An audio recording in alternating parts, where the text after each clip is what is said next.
door to door. Why not ask? Like call somebody or call a phone number or look him up online. Has he never been in one of, he must have never been in a building like this before. It's from the state of Minnesota website. It says you. Like what? Like this is ridiculous. What? Look at my piece of paper, ma'am.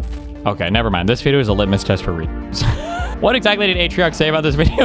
No! Hello, Atrioc, no! Didn't even show nobody what it said on that door. And I tried to read it, but you literally blurred it out. But would he really expect that nobody would fact check him? Are you gonna be live for another 20 minutes? I can go there and take a pic. I'm here.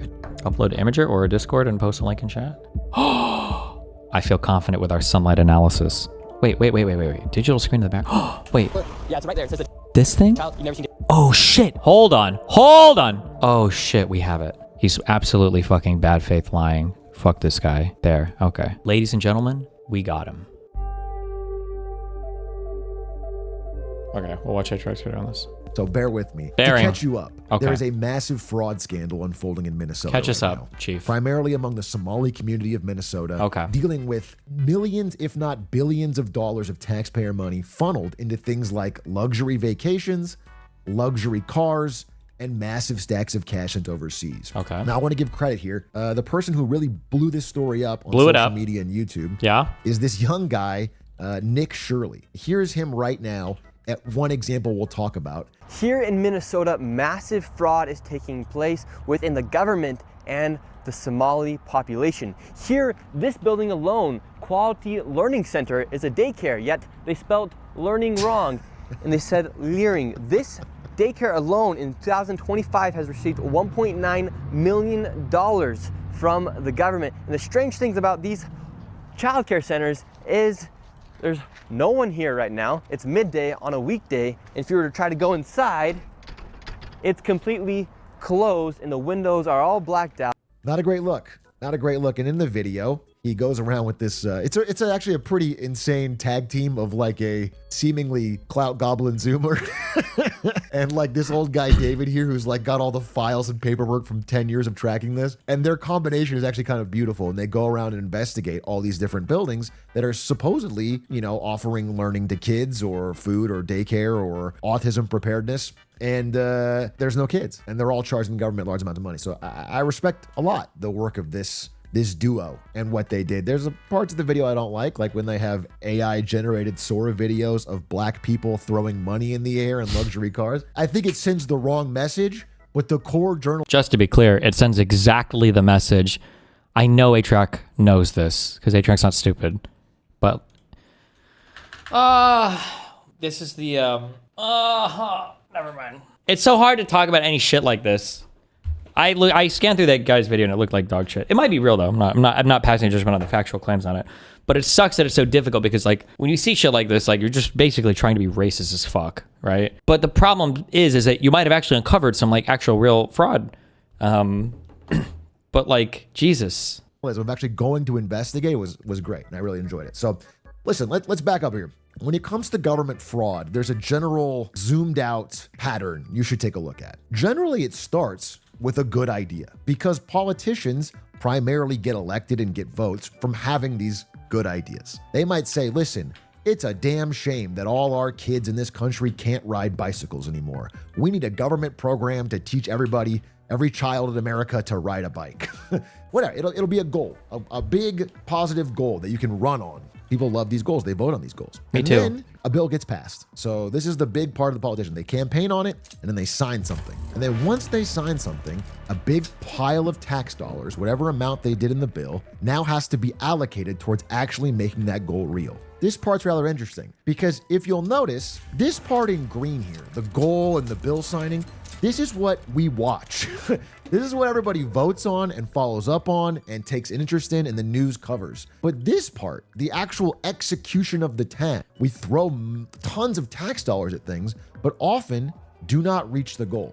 It doesn't have to be outright fraud all the time, but that's what we're talking about today. It could even be something as massive built-in inefficiencies. It could be, you know, legal upcharging of government service. Like, you know, let's say the government says we need a new jet plane. Well, we might get a new jet plane, but this middle area could be filled with massive overcharging. The orange area is the area where we need to improve, and we all spend our time talking and voting on this green area. I don't know if Atroc is going to use the term. What a weird freeze frame. But what he's describing is a concept called rent seeking. So rather than actually creating a new thing or generating new, like better goods or services for the public, what you do is you invest a lot of time trying to figure out, how do I capture public funds? How do I capture those public funds without actually really fucking doing it? This is rent seeking behavior. It's generally seen as bad. I believe it's always seen as bad. There was, around the time of COVID, a big push, a big goal, a big signed bill that we needed to make sure that no young person in Minnesota goes hungry. We're going to put a lot of tax dollars towards that. So Feeding the Future goes, we can fill that gap. We can solve this good idea.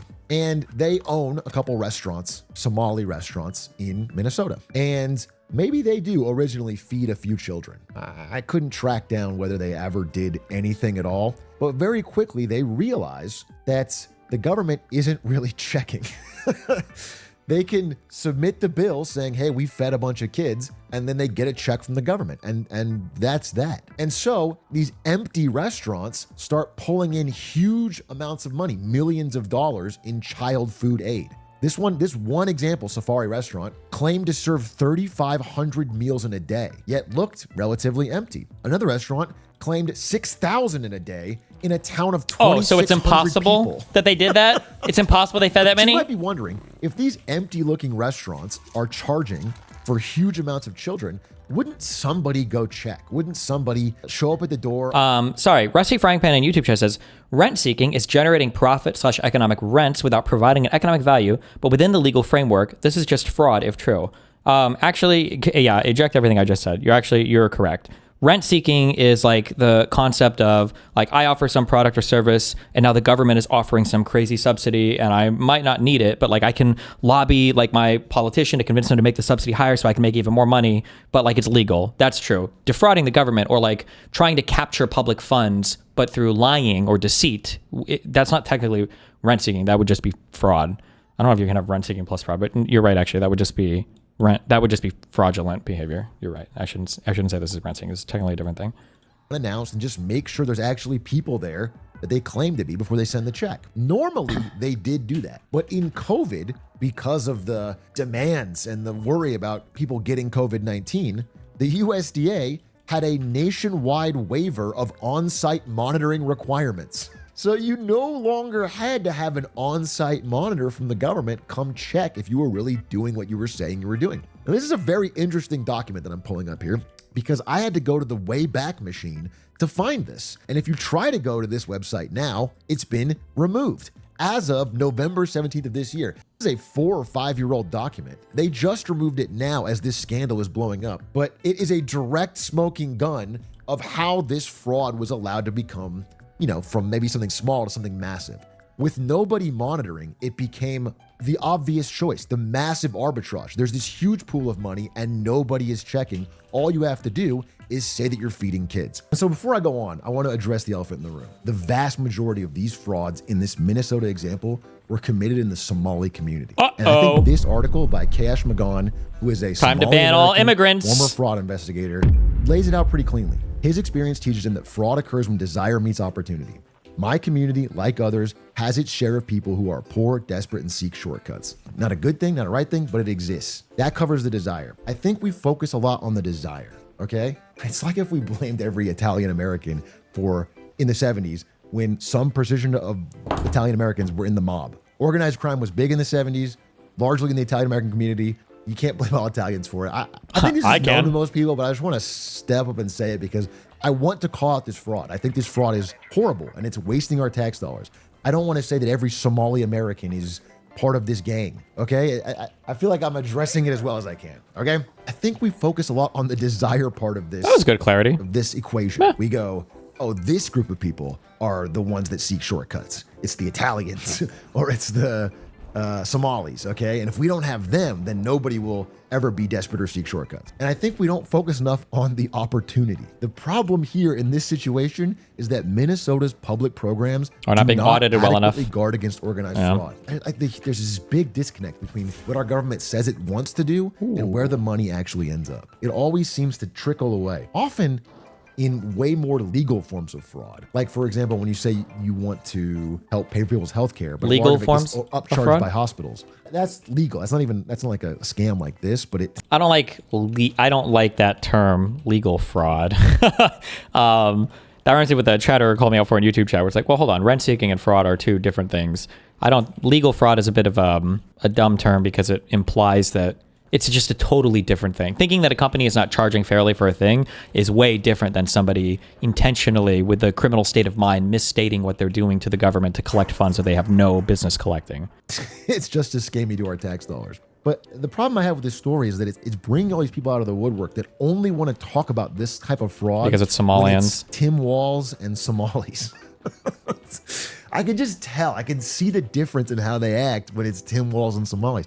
I'll talk about it anytime. But listen, if you go back to my videos, even during especially during the But don't, and he's kind of making this point, don't ever fall into the fucking the libcuck progressive cuck trap of not wanting to talk about a thing just because it's like a group of colored people or whatever that are impacted, or just because it's women, or just because it's some other minority group. Don't fall into that. Bad shit is bad shit. Like I said, the guy's video reeked of like Project Veritas-esque. I say that by like zipping through it. Maybe it wasn't. Maybe it was a good video. So I didn't dig into it. But I'm not going to sit here and, be like, I don't think anything bad happened, and I think all of it is a lie, blah, blah, blah. I'm like, I think there's a lot of racist people who are probably going to jump on this. But if it's true, it's, come out against it. It's not good. Don't defend dumb shit just because, black people are doing it or whatever. Administration, I talked a lot about PPP fraud, the Paycheck Protection Program. This was is so much bigger than this little program in Minnesota. The PPP stuff was, I would have to look into what he means when he says fraud there,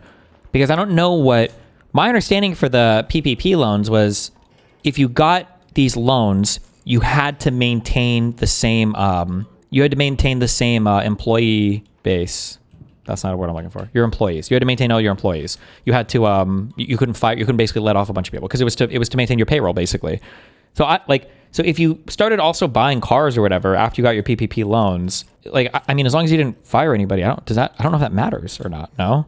And a guy in Texas who faked PPP loans to get a Lamborghini and a Rolex. You can find a guy in Florida. Well, when he's saying faked though, if you're faking payroll and sending them to the government, well then you have a problem for sure. Oh, actually, that's probably what happened. Yeah, because I think I got 20K of PPP money, and I feel like they didn't check your payroll too hard.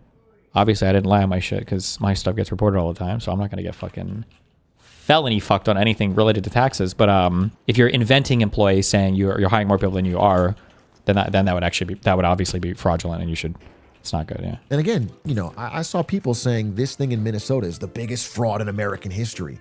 And it's like maybe at the max. I'm taking the most. What was the highest of dollar amount this was just a local Minnesota thing? Was it for the whole state? Or was it just some city? Because it said community. Was it even in the scale of billions? When you get when people start saying words like childcare or healthcare, you can the numbers start to get really big really fast. So it could have been. But I'm curious what the overall amount of fraud that they're alleging or believe. Is it 1 billion? Fuck Tim Walls number, because Tim Walls says under $1 billion, and the highest estimate I've seen is 8 billion. 8 billion is a lot of money. Okay, 8 billion is a lot of money. Fraud is $100 billion. Even on Fox News, they'll say that.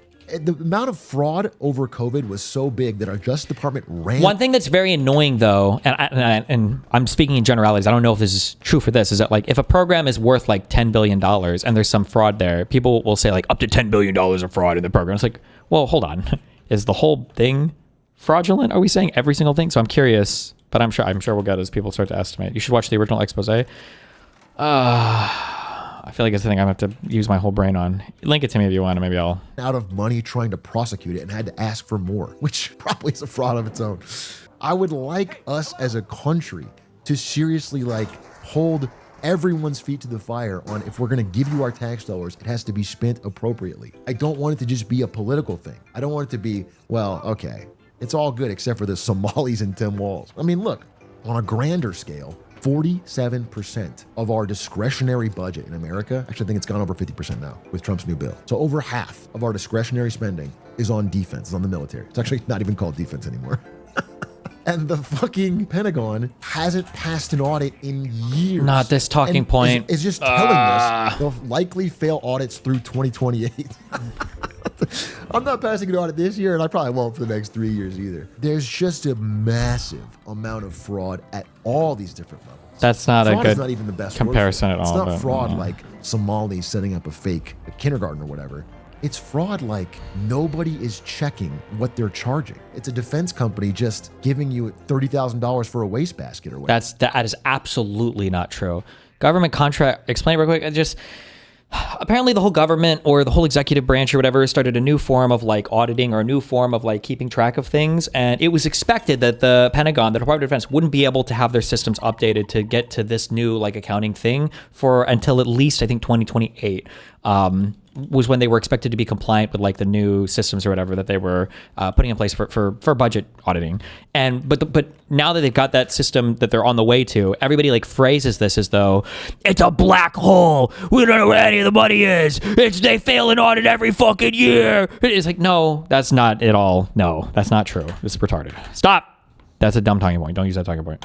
It's the level of fraud in the Medicare, Social Security, and defense is massive if you count fraud as like charging way more than things should cost. But what things should cost is subject to debate. That's such a different thing. Fraud is like you are lying. You're a liar. You're lying about a thing. You know you're lying about a thing. You know that you're fucking lying about a thing. Okay? Fraud is not your child is coming to daycare. And I know that I could probably $600 is the fair market price. I'm going to charge you $1,000 this month for your child.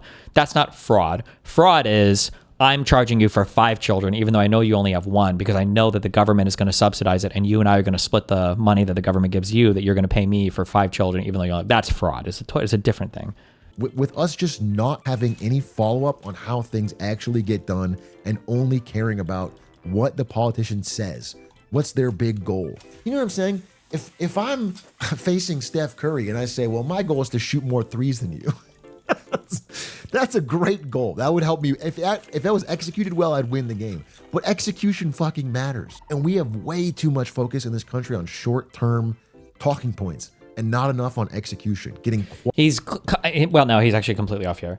The reason why we have such different views on it is because there's like a way that somebody can speak when they're trying to fix a problem, and there's a way that somebody can speak when they're trying to get an own on somebody. And these are two totally different approaches. One is a problem-solving approach, and the other is a fuck your face, I'm dominating you approach, right? If you and a partner, this is good for relationships, if you and a partner have a disagreement on a thing and one partner consistently fucks up, right? There's a way where, one person can go to the other and be like, okay, hey, listen, this is like a request that I have or a boundary I have or a thing that I have, and like it's not working. We need to figure out like how to fix this thing, right? Relationship people will say like, oh, you attack the problem, not the person.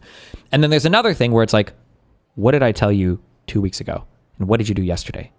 Didn't we talk about this? Aren't you not blah, blah, blah, blah? And it's like, okay, well, you're just trying to like fight or attack the other person. One of these is constructive, where you're trying to build towards a solution to the problem. The other is destructive. You're just trying to fuck the other person up. And the problem, especially on the Republican side, Democrats do this sometimes too, but it's especially rampant on the Republican side, such that an entire political party should be deconstructed and a new one should be built at this point, is they have no solutions for anything. They're not trying to solve any problems ever.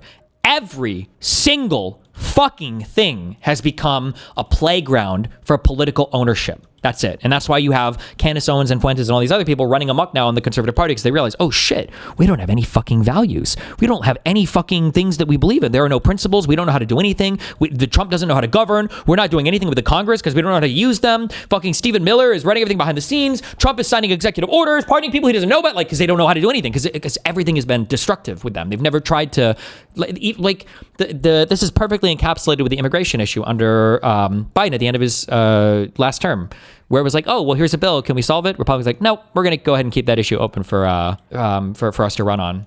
And it's like, okay, so you're literally trying to make the country worse, really bad, according to you, because this is like the number one problem, according to you, so you can win an election? What the fuck? And I just think it's a bigger problem, and I don't want it to see replaced. I mean, again, Elon Musk has been tweeted like 30 times today about this Tim Walz thing. And, for the most part, a good number of them, I agree with them. I don't know how to make somebody understand that, like, you should never agree with people who are epistemically distant from you, except in very rare occasions. I guarantee you that we could go through a bunch of Hitler's writings and speeches and find a ton of stuff that we could agree with. But like, I'm a little reluctant to cite all of these Hitler points that I agree with. It's just not a good why.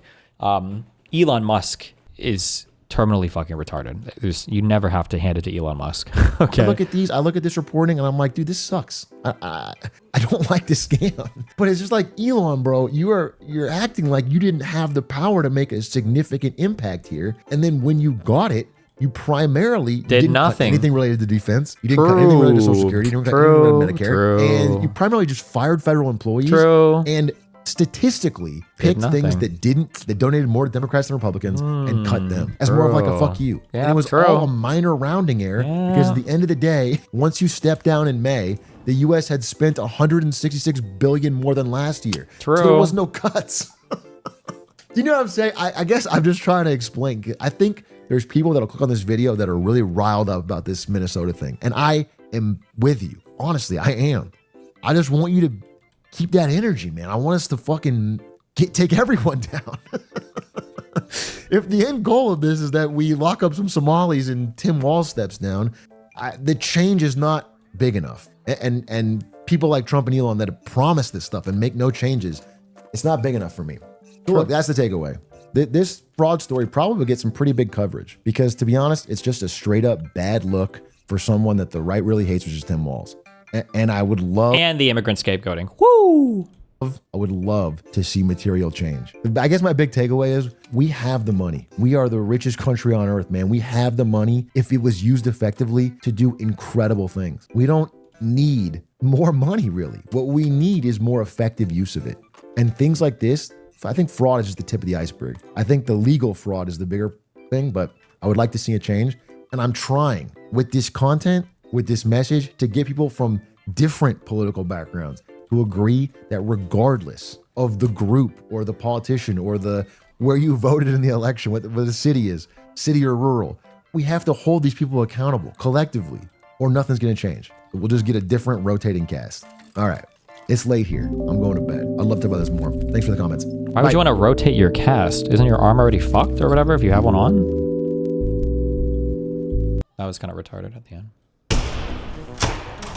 What do you guys think about the fraud that's taking place here in Minnesota? I don't think anybody is enabling fraud to happen. Hold Governor Walz accountable for this. What was this money spent on? 1.26 million. What was that money spent on? There aren't any kids. Answer the question. Are there children? There's no children inside this building. Potentially the largest fraud scandal in U.S. history is taking place U.S. in Minnesota, history? as literally billions of dollars have been funneled through Somali-ran fraudulent businesses. So much fraud, it could actually almost replace the entire GDP of Somalia. These fraudsters have worked hand in hand with the Minnesota government as they enabled billions of dollars to be given to fraudulent businesses underneath welfare purposes. Some of this money eventually landed in the hands of terrorist groups in Somalia like the Al-Shabaab, and others enriched themselves all at the US taxpayers' expense. And in this video we will break down all of the fraud from start to finish, from going to the fraudulent businesses and confronting the people who are making millions of dollars from the government. And we will also be confronting the incompetent government leaders who let this fraud happen. And to make this happen, I met up with a man who's been doing his own investigation for years now, as he has seen the fraud firsthand. His name is David. Let's get into this and be prepared to be shocked. How deep is this fraud here inside of Minnesota? It is far worse than anybody can imagine. You heard it's 7 to 10 billion and maybe more, and now the numbers have been revised and put out there publicly that they think it's more like 8 billion. How I got involved is that where my office is here in Minneapolis, I'm sort of in the heart of all of this fraud, and I would see these childcare centers. I said, well, there aren't any kids there. It's the middle of the day, and all I see are a couple of guys standing out front smoking. And then I'd go by another daycare and I'd see the same thing. I said, well, where do these kids play? And so I started to go online and look, and I said, this place is licensed for 80 children. They had 0 children. Every time I went by there, they never had a single child there. What? Then I started to see all these transportation companies going around, and it was always a Somali driver. And I said, well, that's great. They're out there transportation, contributing, but they never had a passenger, never, ever once. And I said, well, what is all this transportation? What are they doing? So then I found out that in Minnesota, they have something called non-emergency medical transportation. So this is going to the dentist's office, therapy, whatever it might be. Non-emergency medical transportation. Motherfucker, that's called Uber. Why do you need a whole separate service for that? Am I retarded? What? I don't get it. What? And I said, well, how many of these companies are there? And the research came back that there are 1,020 of them. Disabled people? Disabled people can't take Uber? And more than 800. Oh, actually, never mind. Especially if it's for older people or disabled people, there are like special vehicles that have like the lifts for wheelchairs, or it could be that the driver has some special training with dealing with people that could have medical issues or whatever. So actually, that actually could be a thing. Maybe. Maybe. Of them are Somali owned. Nobody from the state of Minnesota ever cross-checks to see if any rides were ever actually provided. All they did was write the check. So right here we have all this paperwork. And how are you getting all this information about the fraud? A lot of it is through my own research, and then I have some contacts at the Capitol going back many, many years, and so the data that I'm getting is 100% accurate, coming directly from research done by people. I also like retard moments to have to say things that are so obvious. What this guy is asking for is more government regulation as well, right? Not all regulation is bad. Not all auditing is bad. Okay, sometimes it's okay to have investigators or Office of Inspector Generals to make sure that stuff isn't being abused or misappropriated, right? Like that's okay. It's not always bad. The state capitol. All this paperwork right here, what are we looking at? The areas of Yeah, but the issue is half these guys just want to get rid of all the money entirely. So they actually don't want regulation. They just want to get rid of it all. You know? fraud that I have numbers for are mostly related to childcare. This is massive fraud that is beyond anyone's imagination, the scope. And so, for example, there's a childcare not far from here in Minneapolis that has two childcares listed at the same address. Okay. And together, they're licensed supposedly for 120 children. Damn. I have never seen a single child there ever, and I've been by that place at least 100 times. These Somalians, these groups are setting up these Damn, that guy trusts me a lot. childcare centers, getting money from the government, but there's no kids. No kids. Never had any of them.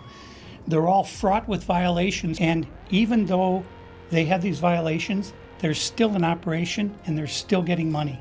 And it's millions of dollars for every one of them every year. And who's getting the money? And where are they getting the money from? So we have a thing called CCAP. It's a blend of federal and state money. The bottom line is it's taxpayer money, so it's state money and it's federal money. And the problem is the people at the state of Minnesota are the ones writing the checks. This is kind of the maddening thing is you have daycare, so you have adult daycare, and then you have child care, and then you have health care. And a lot of these same names keep coming up on all of these different types of businesses. And then, of course, we have the transportation, and a lot of those same names appear, a lot of the same addresses.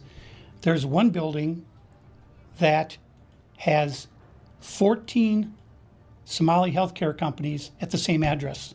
There's another building in St. Paul that has 22 Somali healthcare businesses at the same address. And the government knows about this. The government knows they're writing the checks. Yeah, the Democrats over there just writing the checks. What has happened?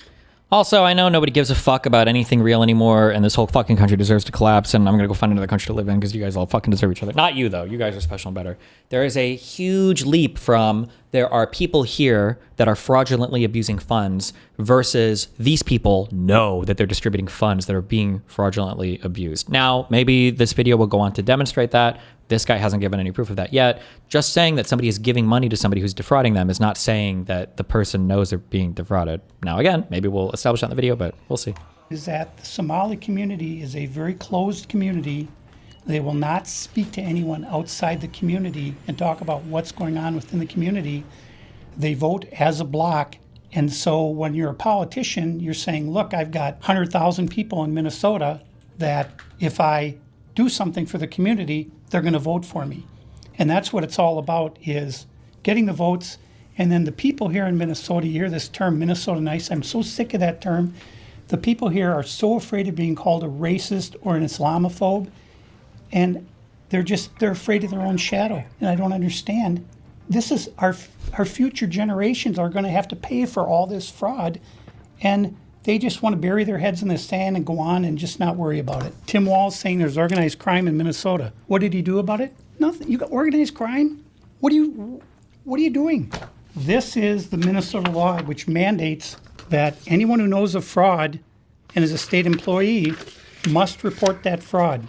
It's Minnesota Statute 3.971, Subdivision 9. Not only that, but Walz is also guilty of misconduct of a public employee.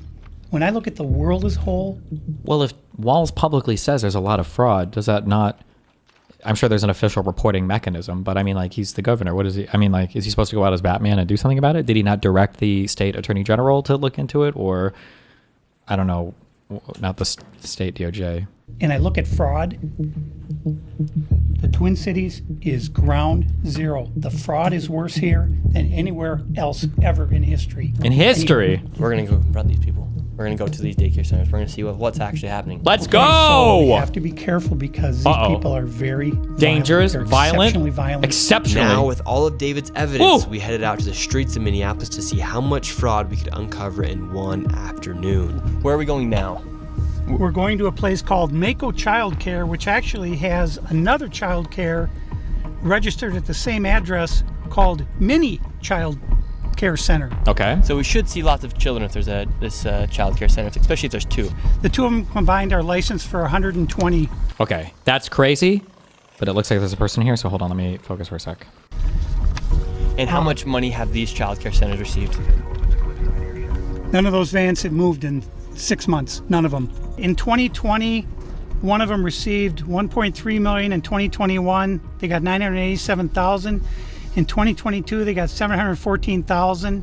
That's the last I have for that one. And then the other one, $1.604 million in fiscal year 2025. Fiscal year 2024, they got about 800. Okay. I'm trying to think if it's like people are dumb or if they're bad faith or what. But like, okay, so a lot of what I say right now also apply to like 2,000 meals, okay? To where, let's say that you're driving by a daycare center all the time, and let's say that there's like nobody there, right? That is kind of weird.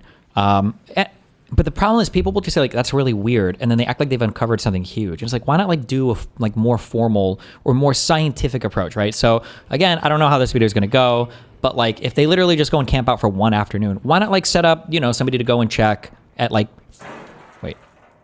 3 different times during the day for over the next like month, right? To see if you ever see kids there or something, Like that would be an easy thing to do, and then you like get and then that would be hard to explain. It's a full month, there's nobody there, or go online and find an ad for the place. I want to, like put my kid in this daycare or something. Like that, like this would be a good way to further your like your starting point, your hypothesis, Like I think it's really weird. I read a meme post on Reddit about how there are like mattress stores everywhere. And I was like, are people really buying that many mattresses? And after I read that post on Reddit, I started looking around. I was in Glendale. I was like, wait a second. I live next to like 3 different mattress stores. How the fuck do these people stay in business? That's a weird thing. But like that would be the starting point for some type of journalistic investigation. That wouldn't be like the ending point, But maybe they'll do it in this. We'll see. 1,000, and in fiscal year 2023, they got $904,059. This place right here. Yes. We're outside of it. Well, this is actually 2 daycares are registered here. One of them is Mako, which you see on this sign. The other one is Mini Child Care Center. And between the 2 of these child care centers, they're pulling in about $3 million a year. And there are no children. Every facility that you go to, the windows will be blocked out so you can't see in. There's nobody here. You won't see a single child at any of these facilities. There are indeed no windows. All the windows are blacked out right here. All right, let's go in. No. And the child care center is locked. Should we ring the doorbell? Yeah. Try to get in, ring the doorbell. No, the child here. All right, let's go in. Here you won't see. You go right, to the windows will be blocked out. Like this place just looks like it's closed down. Is this Like, I wonder if these are even still functional. Now, they had the thing at the bottom left saying they were getting government funds still. Do we know, are these for sure the same business? This isn't like an old address they used and then they moved to a different address or something, right? So you can't see in. There's nobody here. You won't see a single child at any of these facilities. There are indeed no windows. All the windows are blacked out right here. All right, let's go in. No. And the child care center is locked. Should we ring the doorbell? Yeah. Try to get in, rang the doorbell. Nobody showed up. They're open 7 days a week, 7 a.m. to 10 p.m. it says here on their sign, yet there's absolutely nobody here. And this building here, right here, has generated millions of dollars, and it seems like business isn't even open right now, and it's a weekday. And if this was a daycare center, it wouldn't just be in some industrialized building. There would be maybe like a playground or something outside, or... There's no play area for the kids. So... Well, could the play area not be inside? Like, do we know? Like, where are the kids? Where's anybody? How can there be nobody here? And it's like this every single day. I've never seen a single child here. also, people are saying that people have that the things are closed so that like pedos don't look in right away. I guess that could be. In my mind, it wouldn't surprise me. Kids that are under the age of like 6 or 7 or 18, if you just don't want to fucking deal with them, have nap time, or especially in the afternoon. And I could imagine just having the windows all whatever, because if they need a nap, you don't want sunlight coming in. You want to be able to darken the place. Maybe people use blinds, whatever, but that would be my first thought for why they want it blacked out, is for nap time. But maybe not. Who knows? Or maybe it could also just be like a general security thing. You don't want people to be able to look inside. And wait, what is this real quick? Hold on. Within the government, here in Minnesota, massive fraud is taking place within the government and the Somali population. Here, this building alone, Quality Learning Center, is a daycare, yet they spelled learning wrong, and they said leering. This daycare alone in 2025 has received $1.9 million from the government. And the strange things about these childcare centers is there's no one here right now. It's midday on a weekday. If you were to try to go inside, it's completely closed and the windows are all blacked out. No one's working. Midday. Children should be in here, and this place is licensed for 99 children. We about to fact check this first. If you mess with me, make sure you hit that follow button. Let's get it. What the hell is he talking about? First, the reason why you don't see any kids there on a midday is because they're permanently closed. Which makes me wonder, why didn't you show nobody what it said on that door? And I tried to read it, but you literally blurred it out. Yeah, because I was gonna say, I feel like, especially when you have any small business, that's what I was kind of looking for back here. Usually there'll be a sign saying like, hey, like call us here, or like this looks, well, I guess there's a big one up here, although these are usually the last things to come down. Although this doesn't look like an intricate sign. I don't know why. I wonder what is posted to the door right here. But I mean, the place looks kind of barren, but also maybe some places are fucked. I don't know. I can't draw strong conclusions about it, but. Now, the reason why they're closed isn't because of fraud, it's because they're a bad daycare center. I mean, if you was an actual journalist, you would have been able to find all the investigations they had since 2022. Their last investigation was in July. See that all the violations are related to child safety, which is why the facility has been in probation multiple times, which makes me believe that that paper up there is a sanctioning paper. I know this because that's one of their violations that they didn't post it up. And if you see the citation, it's about sanctioning and removing licenses, which means that this facility is probably on a conditional license again, and also why they only have 1 star. I would also like to add that it was the Trump administration DHS that actually audited the facility this year. There is no reports that any fraudulent activities were happening. In other words, this man is lying to push a false narrative on Somalis.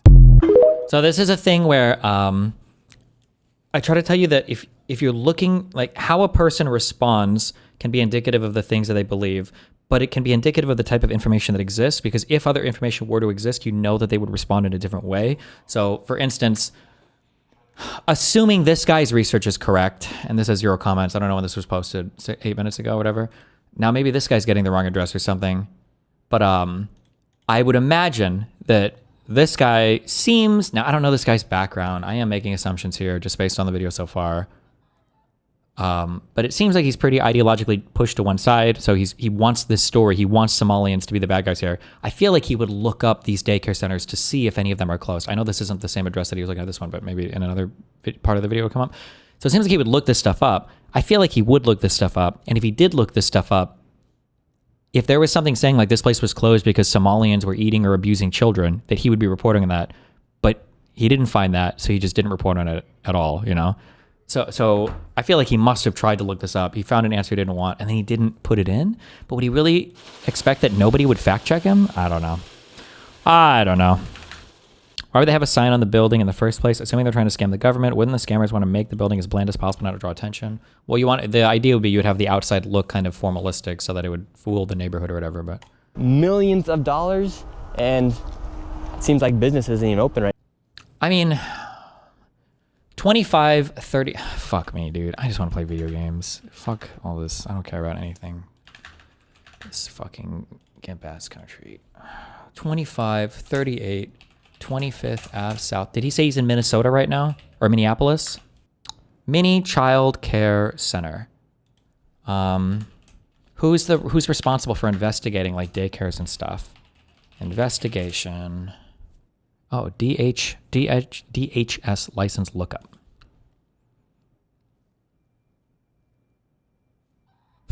Uh-oh, see violations plus. Oh shit. Oh, shit.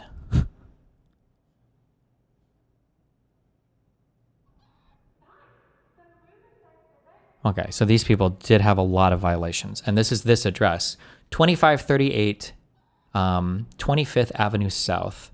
2538 25th Avenue South. Children's files did not contain immunization documentation. Wouldn't conservatives love that?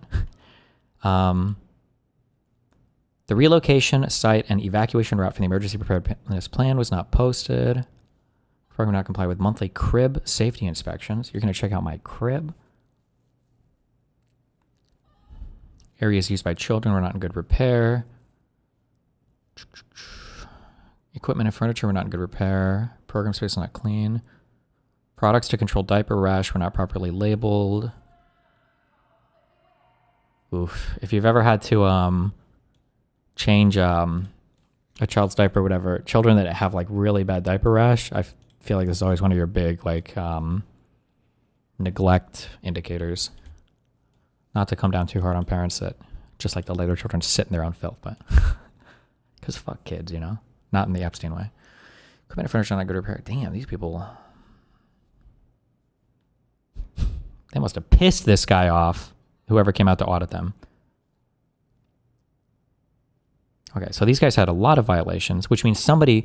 See, so like, this would be a good thing, okay? So now, this is just like 1 second of research, right? This would be a good thing to just contact the... what does DHS stand for here? Department of Human Services. We have multiple DHSs and Department of Homeland Security. So this would be a good thing to contact DHS and say, hey, who did the auditing of this? Or did you guys do the auditing of this? Was a person on site? Did you see children out there? This is the total capacity is 80. Last renewal date. I wonder if these people are still taking new children. Oh, it's the Minnesota Department of Human Services. Okay. But, okay. It's very, very sussy baka that he doesn't bring up looking any of that up. But we'll see. Maybe he will. Right now, and it's a weekday. And if this was a daycare center, it wouldn't just be in some industrialized building. There would be maybe like a playground or something outside, or... There's no play area for the kids. So... I don't know why you would have to have a playground outside. Some daycares could just have playgrounds inside. It also super depends on the age range of the kids as well. Like if they mainly deal with kids like under the age of 2, I don't know, you just stick them all in cribs or just have them in a circle fucking playing with toys or whatever. Now, if they're kids who are like up to age... I guess like middle school, I mean, it'd be kind of weird to have them all locked inside, but they could play video games or watch TV or some shit. I don't know. Oh, no, I guess today you guys are all on your iPads all the time, so. Where are the kids? Where's anybody? How can there be nobody here? And it's like this every single day. I've never seen a single child here. In 9 years, I've never seen a single child. There's a good Sacha Baron Cohen skit you can make out of that guy sitting in his van like, where are the kids? Where are the kids? This building right there. Oh, then now it looks like we already got the Somalis coming through. Yeah, they're coming. The word's out. Hello, is this your daycare? No. Can you tell us why there are no children? Have you ever seen children at this child care center? When your mom ran a daycare, did she have a playground outside the house? Yeah, we did in the backyard. Playground. It was just like a swing set and some jungle gym shit. I'm trying to think if the kids mainly played inside though, but I think we generally had kids. The majority were like between the ages of 0 and 4, and then with a few like 5 to 6, 7-year-olds, with like maybe 8 being the oldest. Dude, have you ever visited places that you only saw as a child? when I went back to oh my God, shut the fuck up. When I went back to look at my house's backyard, the one that I grew up in, that backyard was so much smaller than I remember it. I remember I went back to my grandma's apartments and I looked at that backyard area, and I thought it was like the size of like if you would have asked me, I would have legitimately said like maybe like half of a like a baseball field, like almost like maybe like a football field, and it's like it was maybe like 30 feet from like here to here, and I would have guessed it was like 50 yards. Holy shit. Being small is crazy. Looks like we already got the Somalis coming through. Yeah, they're coming. The word's out. Hello, is this your daycare? No. Can you tell us why there are no children? Have you ever seen children at this child care center? I'm not sure. I don't know. Doesn't know if she's ever seen a child here. All right, let's go to the next location. Like, that's pretty bad faith. Not sure. She probably just doesn't want to talk to you, which is fair. I wouldn't, especially given everything that's happening in this country right now, I wouldn't talk to random white people that show up with a fucking camera and everything else. Like, it's going to feel like an ambush every time, which is probably kind of the goal, because you don't actually want to have a legit conversation. Because I'm sure you could, like, email these people or phone call them and ask. Also, that looks stronger, too. I cannot fucking believe I had to explain this to those Twitter files journalists. When I was talking to them, I was like, oh, you have all these theories about like why the FBI did do this or that. Did you ever maybe reach out to them and ask why they did or didn't, say this? And they were all like, no. And I was like, why not? And they're like, well, we don't think they'd answer anyway. And I was like, but wouldn't it look good then to say that you reached out to the FBI and they refused to comment? And one of the guys was like, you know what? You're right. Maybe that would have looked good. I'm like, what the fuck is wrong with you? And the fraud only gets more from here. Make sure you stay till the very end of this video to see exactly how much fraud we find by the time we are done. And before we go to the next location, I want to show you something super interesting about the flags of Minnesota. And here in Minnesota, if you take a look at the Minnesota state flag, they recently changed it, and it very much so resembles the flag of Somalia. Minnesota state flags history. Wait! The Somalians were back all the way in 1893? Wait, he didn't even get the right one, though. Or when is this? Oh, this is 2023. What's the narrative that the Somalians are controlling the state? I don't know why, but for some reason, a lot of Somalians congregated in Minnesota. I don't know if they just like a community sprung up there, or how many Somalians are in Minnesota? It's been like that for a while, though, because I feel like I remember that stereotype even back when I was in high school, like 20 years ago. It's only, oh man, oh fuck, I should have guessed first, because if you would have asked me to guess, I would have guessed that the Somalian population was in the millions, just based off of how much I've heard and everything. Is 80 to 100,000. Twin Cities population. Metropolitan area. What's the abbreviation for this? The whole metro area is 3 to 3.7 million. The number of residents in Somalia is 80 to 100,000, with the majority concentrated in the Twin Cities area. Okay, well. There was a lot of missionary work for refugees from the Catholic Church. You're being bad faith. The old guy he is with has emailed and called them a lot. Finish the video. I'm going to finish the video, but the guy hasn't mentioned that at all, and I'm not seeing evidence of that yet, and he's presenting some of the strongest claims first, so fuck you. That's his fault. Minneapolis is less than 400K. You always have to look at the metropolitan area. Cities don't mean, I don't know if you're from Europe or if you're from a different place in the US, but cities, like city population in America or cities in America don't really mean much, because it's really like a whole metro area, because like the city bleeds into the overlaying metropolitan areas, and everybody considers that to be part of the city, and it's just how it works in the United States generally.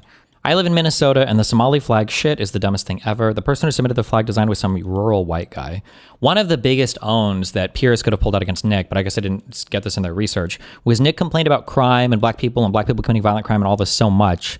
And maybe, like, none of this is really about being factually correct, just about getting owns. But I feel like a big rhetorical own that Pierce could have had on Nick was, Nick, who is the person who showed up at your house and was threatening to kill you or whatever? Who was that person? Were they black? Because that was a white guy, wasn't it? Am I wrong on that? I think it was a white dude, wasn't it?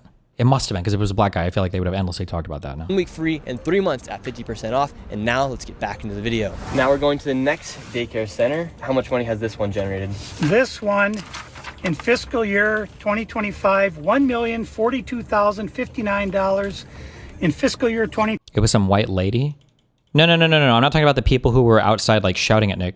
Didn't a person show up at Nick's door with, like, a gun? Wait, I think you guys are mixing up. It was a weird story. A guy who committed like a triple homicide and then he went to Fuentes' house afterwards. You're right, I'm an asshole. I'm just getting mad because this fuck Tyler is piece of shit, but I'm really worried about Asmongold fans clipping you out of context. I need to protect you. Fuck it. Tell Asmongold to talk to me. There's nothing I'm going to do to protect being clipped out of context, okay? 24, $1,052,059. In fiscal year 2024, $1,059,078. And in fiscal year 2023, $727,336. This next one is literally 1 block away, and this one's also generated nearly $3 million in the past. Damn. Hold on. Okay, never mind. I would be triggered about the Minnesota flag shit because apparently there was another flag design that was suggested that didn't make it. And this looks fucking awesome. I want the laser eye fucking duck man. It's not a duck man, it's just a duck. It's a goose. I don't know if a duck and a goose are two different things. Damn. $27,336. This next one is That's a literally loon? 1 block away. Fuck And is a this one's loon? also generated Shut the fuck up. nearly $3 million in the past 3 years. Let's see if there's any children. Let's see if any of the buildings Let's are look for open. the kids. Them kids. Here we go. We gotta find the kids. To ABC Learning Center. All the windows are blacked out. Uh-oh. Let's see if anybody is here. This door is locked. This facility is licensed for 40 children. 0 children. I've come by this place 100 times. I've never. ABC Learning Center, 2533 24th Ave, license lookup. DHS, license lookup. Jesus. I wonder how often people get violations. Or I wonder if like the auditors are like insanely, are insanely nitpicky. Sorry. How corrected? Some of the corrections here didn't seem to even happen sufficiently. Correction documentation, insufficient. Did they just give up? I wonder if are any of these places shut down? Will it tell you? Services, day program, ages served, infants, toddlers, preschool, and school age. This door is locked. This facility is licensed for 40 children.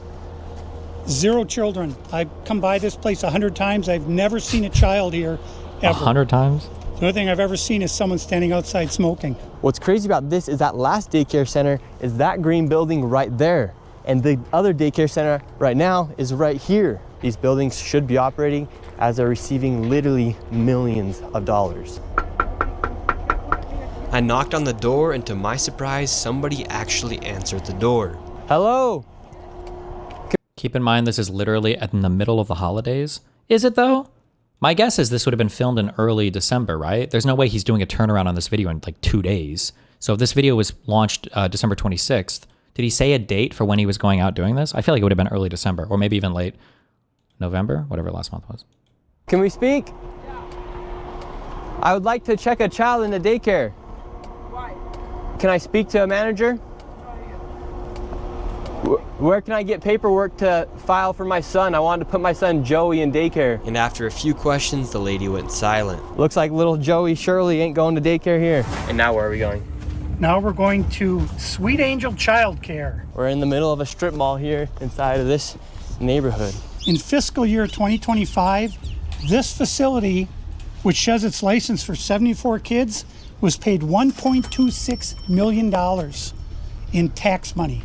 And there are no kids, and all the facilities are the same way, all of them. Let's see if Damn, correction documentation not yet submitted.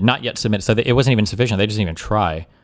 Children didn't have access to personal hygiene products. Children's hands were not washed with soap and water. Hazardous objects were accessible to children. Children did not have daily access to all interest areas. The program did not comply with first aid training requirements, and the program did not comply with CPR training requirements. Damn, this is a death site for your children. What I'm trying to think. Where is he getting the information for like funds that were dispersed? Does anybody know what he's looking up for that? anyone opens. Yeah, let's see. Once again, I tried to find a spot for my son Joey, and they would not open the door. I want to put my son Joey in daycare. Cuz I need a spot to put my son Joey. Yes. Is this your daycare center? No, what? Like, is this place even open right now? What is this? Oh, this is probably a lockbox that probably has the key to this here, maybe is my guess. But like the signage is all like, why is this all like white? I don't know, maybe stuff on the other? I don't know, I have no idea. There, what's happened? I just want to put a child in daycare, but all the daycare centers seem to be closed. No one's opening the doors. You work here? I was, yeah. What's happened? Where are the kids? Yeah? It says it's licensed for 74 children. Right here, state of Minnesota. Where are the kids? They Yeah. got paid $1.26 million in fiscal year 2025. It says they have a capacity for 74 children. When? No, when? Where are the kids? Right here. State of Minnesota website. Licensed, just to be clear, licensed for a certain number of kids doesn't mean that you have that many kids at your place. That's just the maximum number you were allowed to hold at any point in time. I think my mom was licensed, I think, for 14 at the most at the height of her daycare stuff. You work here and you don't know? I don't know. I was there before. I don't know what's going on. Were there any kids when you worked here? He's there. Kids there. What's How happened? many? I don't know. You don't know? Yeah.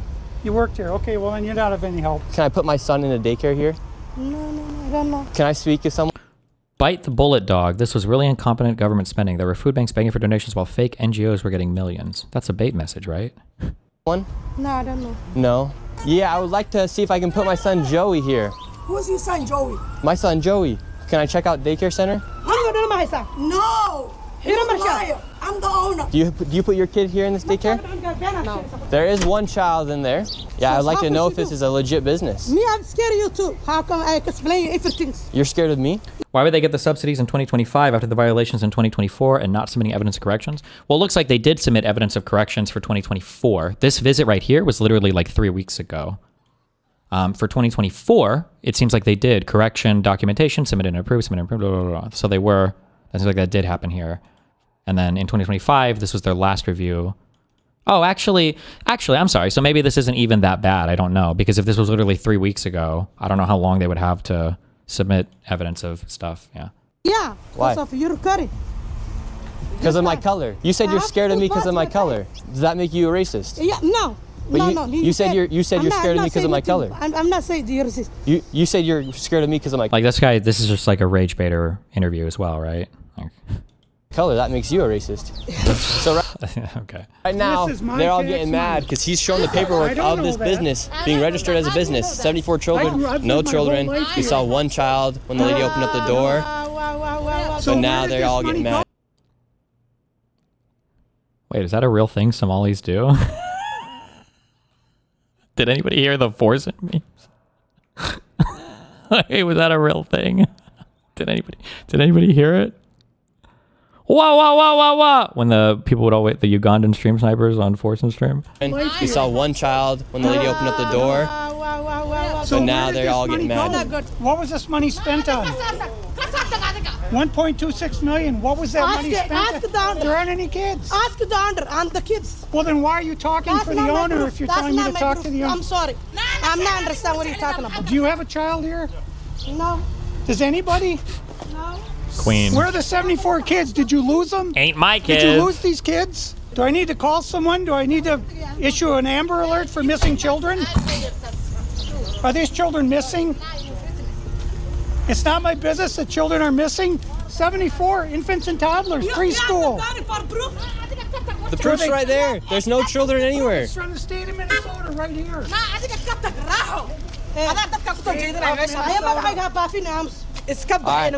think we're moving on to the next location. Oh, okay. Have a good day. As we continue Nice. to show the blatant Really got to the fraud bottom of was that taking there. place here in The Minnesota, blatant fraud. Somalis started following us around the city. And now Uh-oh. we're being followed by the Somalis. This is another daycare center, absolutely no signage, and there's no footprints in the snow of children playing outside. $5 million within the past 5.9 two. million in 2 years. 5.9 million they received in 2 years. That Ching. facility right there. And now we have a group of Somalis telling us in our vehicle right now. From this Even if these facilities are all shut down, surely it still infers some sort of corruption if all these places are being shut down in spite of the money being received. Well, I mean, like if they're shutting down and getting money after being shut down, that's not good. Obviously, that something is obviously fucked there. However, one kind of like unfortunate just kind of reality of getting government funds is that if there's a place that is desperate enough that they need a bunch of government assistance to survive, not to be mean to poor people or anything, but like they probably kind of suck too, right? They're going to have these issues, you know?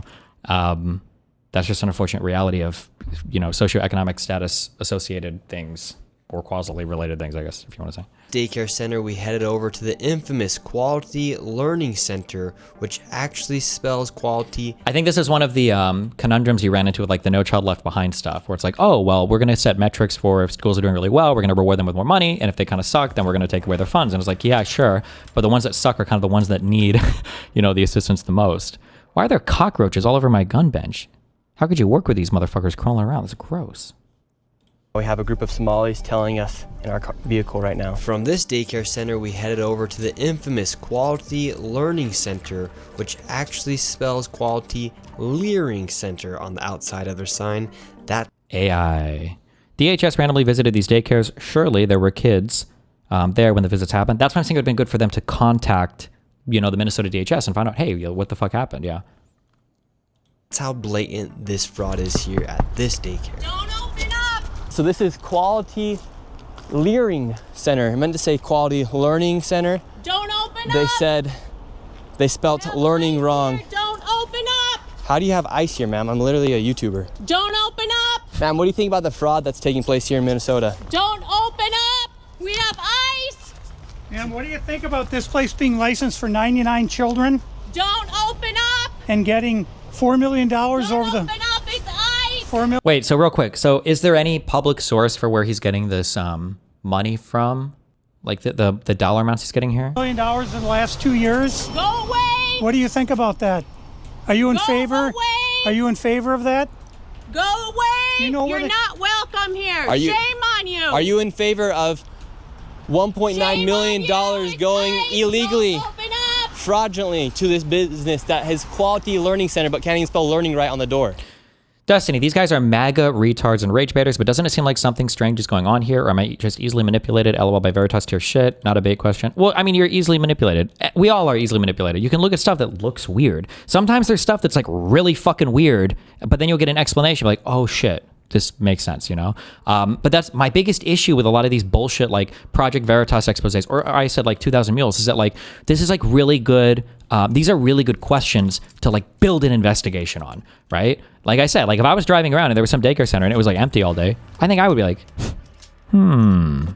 what's going on over here? It's kind of, I wonder if there's some scammy shit going on, you know?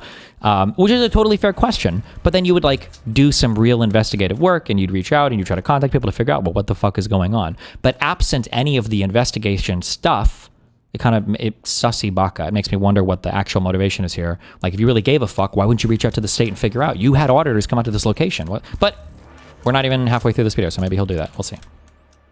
In favor of $1.9 Shame million on you. It's going ice. illegally, Don't open up! fraudulently to this business that has Quality Learning Center but can't even spell learning right on the door. Don't open up! Ma'am, we are not ICE. I don't care who you are, you don't belong here. I belong here just like you belong here. Don't open up! It's ice! Also, I like how he said they were being followed by Somalis earlier, but the one outside screaming is a fucking white woman, old white woman. You do realize that there's supposed to be 99 children right here. That's not how that works. It's also very sus when somebody has no concept of like what they're talking about, but they're doing like investigative journalism on it. That should be one of the biggest red flags, because the first thing, anytime you enter a new area of stuff to investigate, the first thing you're probably going to be doing when you're researching or talking to people is picking up a whole bunch of new information that you've just never known before. So like your license capacity is not going to be the amount of children that will be present at all points in time. It's going to be the highest amount that you can have slotted at your center. Or this is how it worked for my mom. I assume it's for most places. Or it might even not even be at one point in time. It might be just period, how many people you can have over like a month or whatever. But that doesn't mean there are going to be that many children there at all points in time. It's just the maximum capacity that your particular place is rated for. This building, but there's no one here. This is a child daycare center. Says 99 children. Paid $1.9 million this year in CCAP funding. Do you know where the children are? Were they kidnapped? They run away? Where are the children? Based. This is state of Minnesota. Right here. And who are you? My name's Nick Shirley, ma'am. And who are you with? Nick Shirley. Nick Shirley on YouTube. Yeah, so who are you with here? Oh, he's just been doing some research investigating the fraud that's taking place here in Minnesota. Yeah, I'm with Nick Shirley. This lady, she's calling us ICE. We're just trying to put law and order back in the streets of the United States.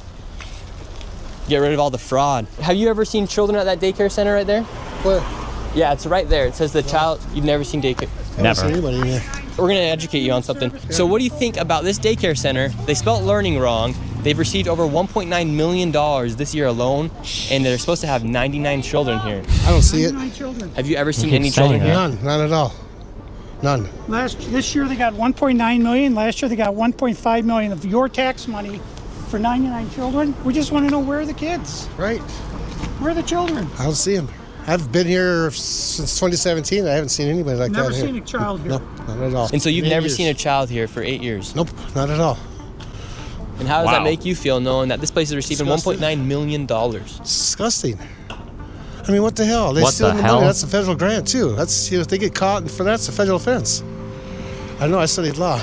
And do you think Tim Walz should go to jail for all the fraud that Oh wait, what did he say? I studied law. Did he say that?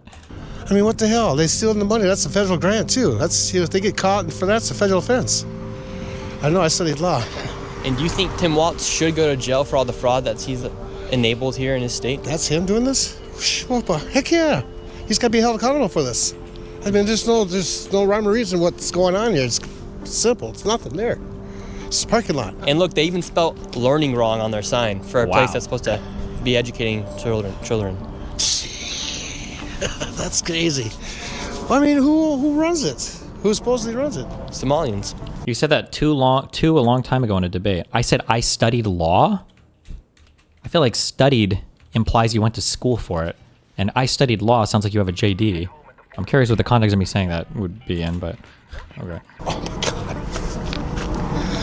Oh my God. Well, where? Yeah, it's just. I've never seen nobody You were here. trolling them. Oh, okay. So how long have you been living here? Since 2017, 2018. You've never seen a single child walk in that building. No, not at all. So this daycare center is literally just a place to traffic money.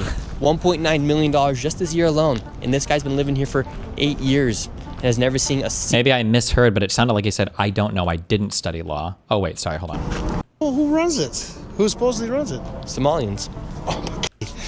Be educating children. Oh, learning wrong on their sign. Did he say for that? a place that's supposed to be educating children. Learning wrong on. It's simple. It's nothing there. I mean, there's no rhyme or reason what's going on here. It's simple. It's nothing there. It's a parking lot. And look, they even spelled What's going on? How far yeah. back was it? the fraud that's. I know. I studied law. I know I said it. I don't know what he said. I don't care. I've All right. Seen guys, It sounded like he said, I know I studied law, but maybe that is what he meant, or maybe he's $1.9 million just this year alone. And this guy's been living here for 8 years. This guy? has never seen a single child walk through those doors. There's no windows either. No. And the only window they do have, the door, is blacked out. Yep. I see that. I've never seen anybody go in there. Within just a few hours, we nearly approached $20 million in fraud, and we headed over to George Floyd's neighborhood to expose more of the fraud taking place. This place is called Future Leaders Early Learning Center, and it's licensed for 90 children. And in fiscal year 2025, they received $3.6 million. In fiscal year 2024, they received $3 million. So in 2 years, they got $6.67 million.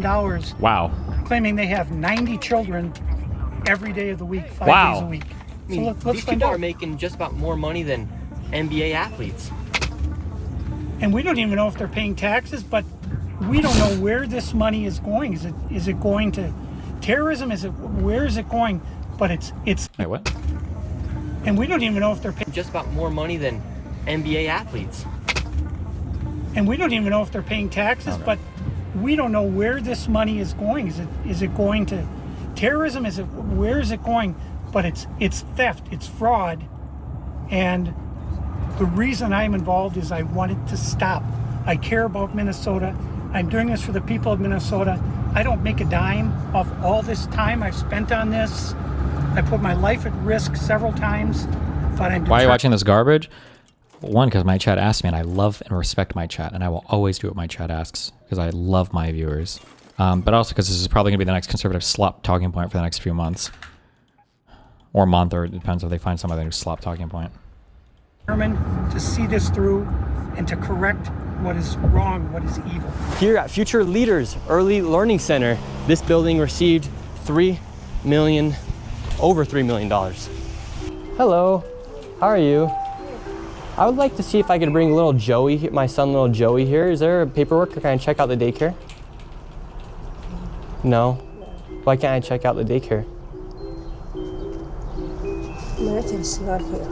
Okay, but if can I get paperwork or anything to submit my son, little Joey, to come in here to daycare? We'd really like to put Joey in this daycare. We've heard great things. Business card? No, I would like your business card, actually. You talk to your manager. Okay, can I speak with somebody? Where are the children at? Are there children here today? No. No children. Yeah. Why are there no children? Two of Mexico. Would my son, little Joey, have friends to play with here? No. No. No friends for little Joey. Yes. Sorry. Dang it. Well, Got have a him. great rest of your day. Thank you. So, little Joey would not be accepted to that daycare. Joey's still homeless.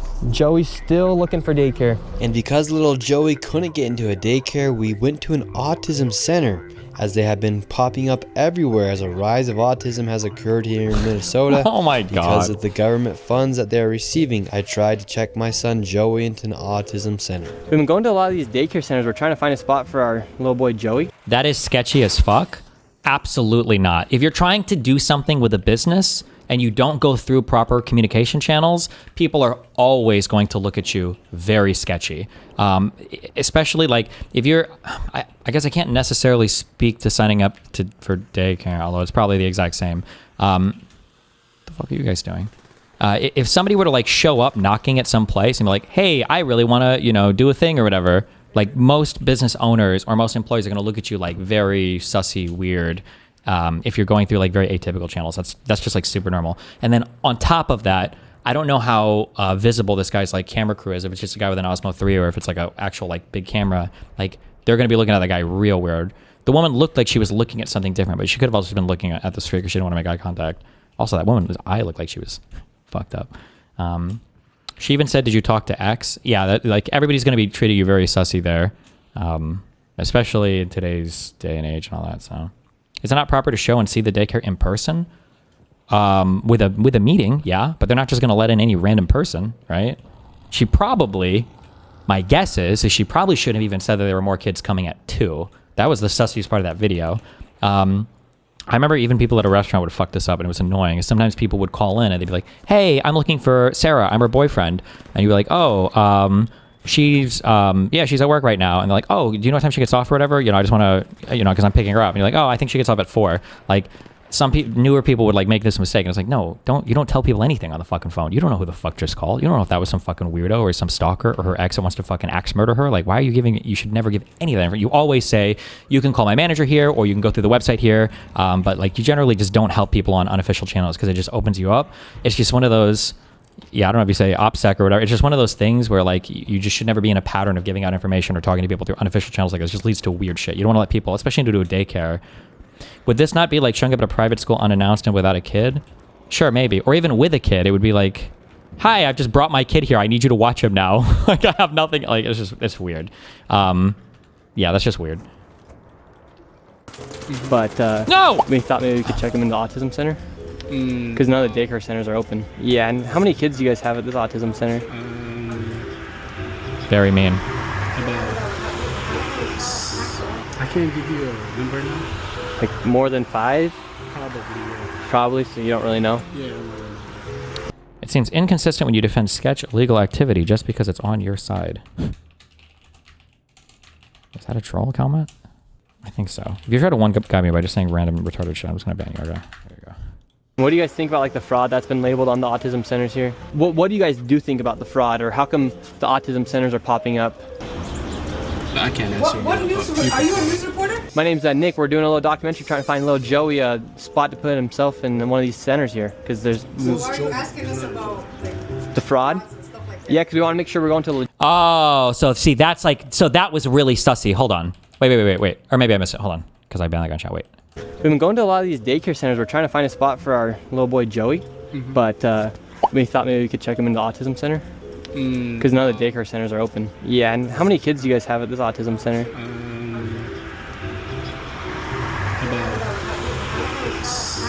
I can't give you a number now. Like more than 5? Probably, yeah. Probably, so you don't really know? Yeah, I don't really know. What do you guys think Probably about like the shouldn't say. fraud that's been labeled on the autism centers here? What do you guys do think about the fraud, or how come? Oh yeah, okay, you're straight. I wonder if he asked any of these questions before when he was recording the other one, but it didn't show it. But like, yeah, you look like so sussy here. You don't, especially when you come under false pretense, right? It seems pretty obvious that the guy doesn't have a kid. He's just like a journalist or whatever you call these people. The autism centers are popping up.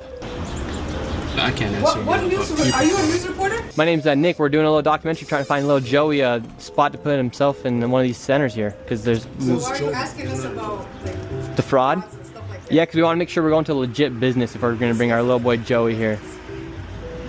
This is not a Joey spot. Yeah. But that's our number on the other bill. But this is we can't let you guys in, so.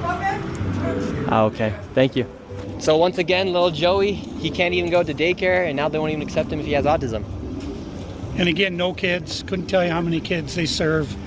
After being able to provide no evidence of them actually being an autism center in a place where a child could go, they shut the door and we headed to the next fraudulent daycare center that was just around the corner. We're on to the next location. We're still trying to find little Joey a place to go to get some daycare. Is this the whole video? So where we're going or? now is a place called Super Kids Daycare Center. Interestingly, this daycare center was shut down when it was called Creative Minds Daycare, and it had received $2.45 million this fiscal year, 2025.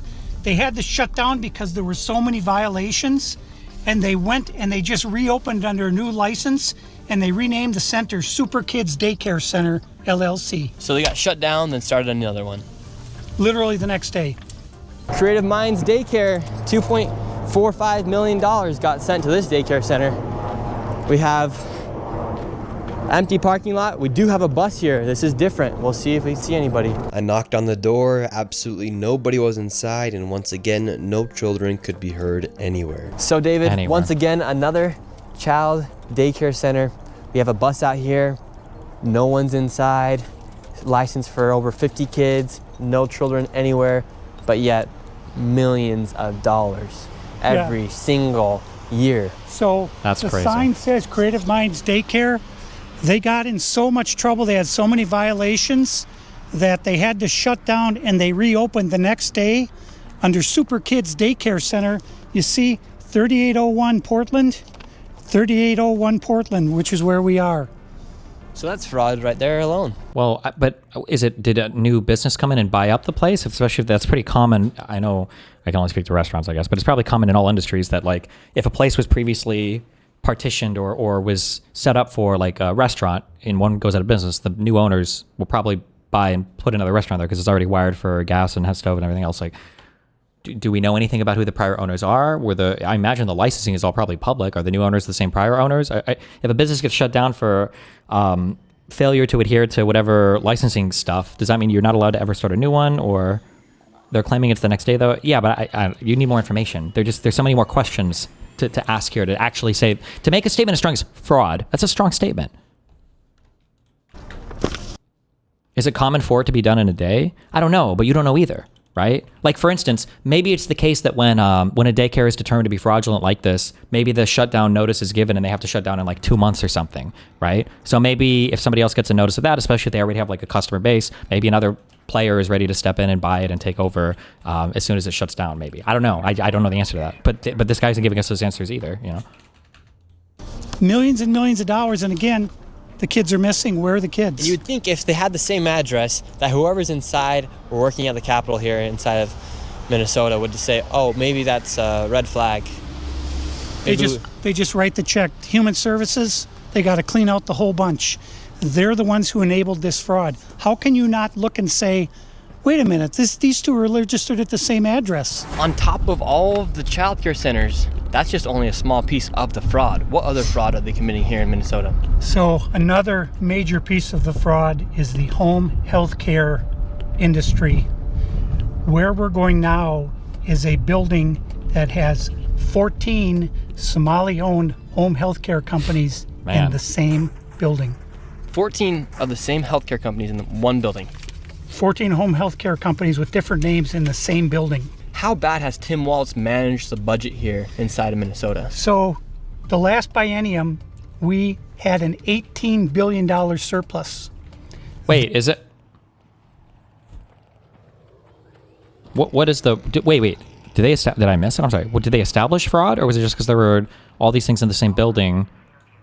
Dude, I don't know what what do you call the office? But they're not malls. But like, you know, when you go to a doctor's appointment or whatever, sometimes it's like it'll be like a room in like a building with like 50 things or whatever. What do you call these places? They're not malls. I don't think you'd call them an office building.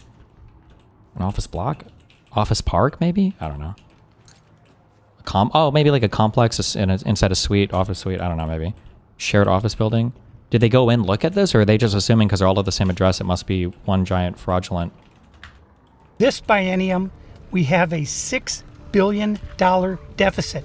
That's a $24 billion swing in one biennium. How in the world can we have a inside of Minnesota? So the last biennium, we had an $18 billion surplus. This biennium, we have a $6 billion deficit. That's a $24 billion swing in one biennium. How in the world can you burn through $24 billion in 2 years? This is how, right here. This is a huge part of it. And so would you... That's not what that means at all? That none of that made any sense? Say a lot of... Biennium. How in the world can you burn through $24 billion in 2 years? This is how, right here. Okay. This is a huge part of it. And so would you say a lot of that is fraud that's taking place here in Minnesota? Absolutely. I would say better than 90% of it is absolute outright fraud. And a large percentage of this fraud is from these healthcare... Wait, was that my game or was that... Absolute outright fraud. And a large percentage of this fraud is from... Why that sound effect? Okay. From these healthcare companies that are charging the state millions of dollars while they actually aren't providing anything. In fact, the FBI just did a raid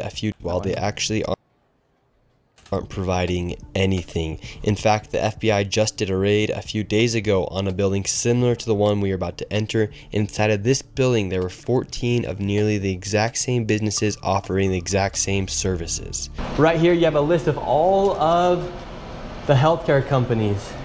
Loads of them right here. We want healthcare. No, it's okay. Yes, we'd like to speak about getting healthcare here. No. Why can't I get healthcare here? No, wait. Warning, you are under video surveillance. No trespassing, security, armed. Under here? Of them right here. We want help of the healthcare company. 26. He was at... The door number said 26. I was curious if he was even listed on here. Yes, we'd like to speak about getting healthcare here. No. Why can't I get healthcare? No. Be armed. This is the strangest place I've ever been to get healthcare. Just a bunch of different places. Healthcare here, healthcare right here. Wait, am I retarded? Isn't this like every... I feel like I've been to so many places. The psychiatrist that I pay for my bullshit is in a place like this. Like you go to a building and there's like 50 different offices and they're usually like similarly themed. So it might be like a psychiatrist place. It might be a place with some other medical... Bro, there's a billion different health insurance bullshit. Like I feel like it's a super normal type of office suite building. Another healthcare company right here. There are 3 healthcare companies inside of this building. Serenity Center LLC, right here, Key Care Services, in this room, Blue Home Care Inc. I wonder if these are just nurses that go to your house. So if they're traveling, they probably need to have like a legal office in Minnesota where they can receive service. So like lawsuits or tax documents or whatever, or to have a registered address in the state to do business there. But like, I don't know how many people would even, like customers would even go up to this place. So healthcare isn't even happening. Yeah, there's not like services even being offered in this building. Of 7C. Now we have another Helping Hands, Home Care LLC, another healthcare company. Present Help right here. We're looking for the best rates of healthcare here inside this building because we have so many options. Like who can we talk about getting the best healthcare? I don't know. No? Sorry. All right. We will not get any healthcare here. David, this is one of the stranger places I've ever been. Literally, healthcare every door you go to, yet nobody will give you a rate. Well, much it doesn't money sound has like been funneled through this building. this is probably just an office building with Every like year, people doing managerial I would stuff, say not like 50 to sales 60 or whatever. At least. And finally, we were accepted into one of the daycare centers and they actually took down our information to give us a rate. However, when we left, we were then met with the police. We received a complaint that gentlemen matching your description were in this building harassing the individuals who stay here. Oh, we're checking out the rates for healthcare. Because there's 14 healthcare companies inside this building, Where the fuck am I at? That's not what he said. He said there's 14 companies here. And he's trying to assume because they're Somali providers, everyone here is fraudulent. True! So he's here with some kind of like propaganda. True! No, we're just checking. No, this is a area that we're allowed to enforce trespassing ordinance. Is there any other reason? It's a private building. True. Well, we were checking rates. No, he's not. We were checking rates. We asked for rates. No, you're not. Okay. I'm gonna have, if you guys are all good, we're gonna step outside and we can continue this conversation. All right, let's leave. So, all right, we're getting escorted out right now. The police have arrived. We were checking out the rates, seeing what was happening inside this building. No one would really speak with us. We did go inside the one daycare center, and she actually did give us rates for childcare. Much respect to that lady. What's the problem, officer? Well, so again, we've been getting reports from multiple individuals that you guys were harassing individuals who work here. At the end of the day, this is private property, and it's one that people are allowed to ask you to leave, and it's also one the Minneapolis Police Department is allowed to enforce trespassing ordinance at this address. Yeah. So As we got escorted out of this building, the Somalis filmed us as we left, and we headed over to the next building that had 22 of the same home health care providers operating from inside of the building. Right here you have multicultural home care. And right here it says it's open, but can't even get in. Another Reliance Recovery Center. Mercy and Grace Care, Inc. Right here you have Denden Eritrean Youth Development Association of Minnesota. Another child care center. Welcome to Bright Beginning Center. But what do you guys think about the fraud that's taking place here in Minnesota? Sorry. No comments. Can I please? Right here you have Serenity Quality Care. All of these businesses are literally the same type of business, providing the same service in the same building. Another Convenience Home Healthcare Aid Inc. and Child Friendly Space. All these companies get money from the government. Why would you have the same company essentially inside of the same building, door to door? Why Right not here, ask? Queenly Like Home call Health somebody Care. or call It a just phone does number not make or sense. look them If up you were trying online. to operate a business, you'd want to have less competition. But here they have all the Has he never been in one of? He must have never been in a building like this before. Like, it's so common to see these types of like office suite buildings where I feel like I see a billion of them in Miami Beach or any major city. You just see shit like this. competition right next door. We're wondering because we hear there's lots of fraud taking place here in Minnesota, and we're wondering. Like, imagine applying the same standard to restaurants. You ever notice that when you go out to eat, it seems like all of the restaurants are right next to each other? Doesn't make very much sense though. Why would you want your competition right across the street? You ever notice that car dealerships all tend to be down the same road? But why would you want customers to very easily be able to go to the next car dealership to compare prices? Kind of weird, isn't it? Wondering why is there so many of the same companies inside of this same building? No, I don't know that. What do you think about the fraud that's taking place here in Minnesota? I don't have any idea about that fraud, okay? That's it. What do you think about the news articles and what's being spread on the news about the fraud? Right now, you are doing something wrong. I'm just asking you. No, you about don't the have fraud. to ask me, okay? Don't ask me that question again. Okay. Okay? Who can I speak to? Yeah? Who can I speak to? Okay. As soon as you confront about the fraud, they get angry. When these people have these home healthcare companies, you're seeing them everywhere inside this building. What kind of fraud are they committing? So there's false documentation being submitted to the state of Minnesota for services never provided. What? They're having forms signed in advance for services that were then never rendered. As far as a year or 2 years in advance, they'll have someone sign these forms at one sitting, and then they just file those with the state of Minnesota, and nobody from the state of Minnesota bothers to check that those services were ever provided. So they're essentially just using people saying that they had these services provided months or even years ago, then filing the paperwork and then receiving money from the government. Right, and the Somali community is a very closed community, so everybody's in on it, and they don't want to talk, as you can see. And for this building, I'm going to give an estimate of around $30 million for how much fraud is taken. Okay, hold on. Let me recall. I just want to look up some of these. Are these all? Because they look like. Okay. Abu Kar Home Healthcare LLC. What do they do? We provide top-notch healthcare support at home and in the community. We have a range of services and work diligently with our clients. Okay, so it sounds like they send people out to home. So you're not going to get healthcare in the building there, is my guess. I mean, we can check services. 24-hour emergency assistance, adult companion, homemaker, respite, night supervision, individual community living support, and in-home support / in-home family services. Advocating change together. Who are these people? 1821 University. ACT supports the leadership of people with disabilities to fight ableism and build inclusive communities. Learn more about our mission. Oh, Zoom. Cheating. He's like the soy meme right now. Like, what does he expect to find at this building? This whole thing is so fucking stupid. I'm going to give an estimate of around $30 million for how much fraud is taking place. Like, how are you even coming to that number? Are you just assuming every single entity in here that gets government funding, however you're even finding that number, which I'm still not sure, are they all committing fraud? That is a very low estimate. However, still a lot of money in fraud. And do you think there is fraud taking place here? I don't know. Yeah. Do you have any idea what any of these businesses are doing? I never ask. And now with... What was that guy's job? Who was that guy? Upwards of $100 million in fraud will be headed to one more daycare. And this one gets a little spicy as we get chased out at the very end. And after this, we'll be heading to the state capitol to confront the incompetent government leaders who have enabled this fraud to happen. And I knew this video was going to be super dangerous to film because of how hostile it is, and as we are exposing legit fraud happening. The most dangerous part so far has been the old lady that was shouting, "Don't open up, ice outside," by the way, but okay. I did get security for this video, and I was able to do it through the Black Line Guardian. And if you guys want to help fund my security in the future, you can go down to the link down below. They're not paying me to say this. They came and decided to help me out for this video. So you can go to Blackline Guardian, the link's down below, and click Guardian for Nick, and those funds will directly go to my security and future videos. Thank God. We are exposing lots of things happening, especially with this fraud. True. Like I said, they're not sponsoring this video. I'm just giving them a shout out because of how they helped me. So go down to the link down below, click Guardian for Nick, and let's keep going. And now we're going to the next location. Now, this child daycare center, this one's different than all the other ones we've been to. Tell us about this one.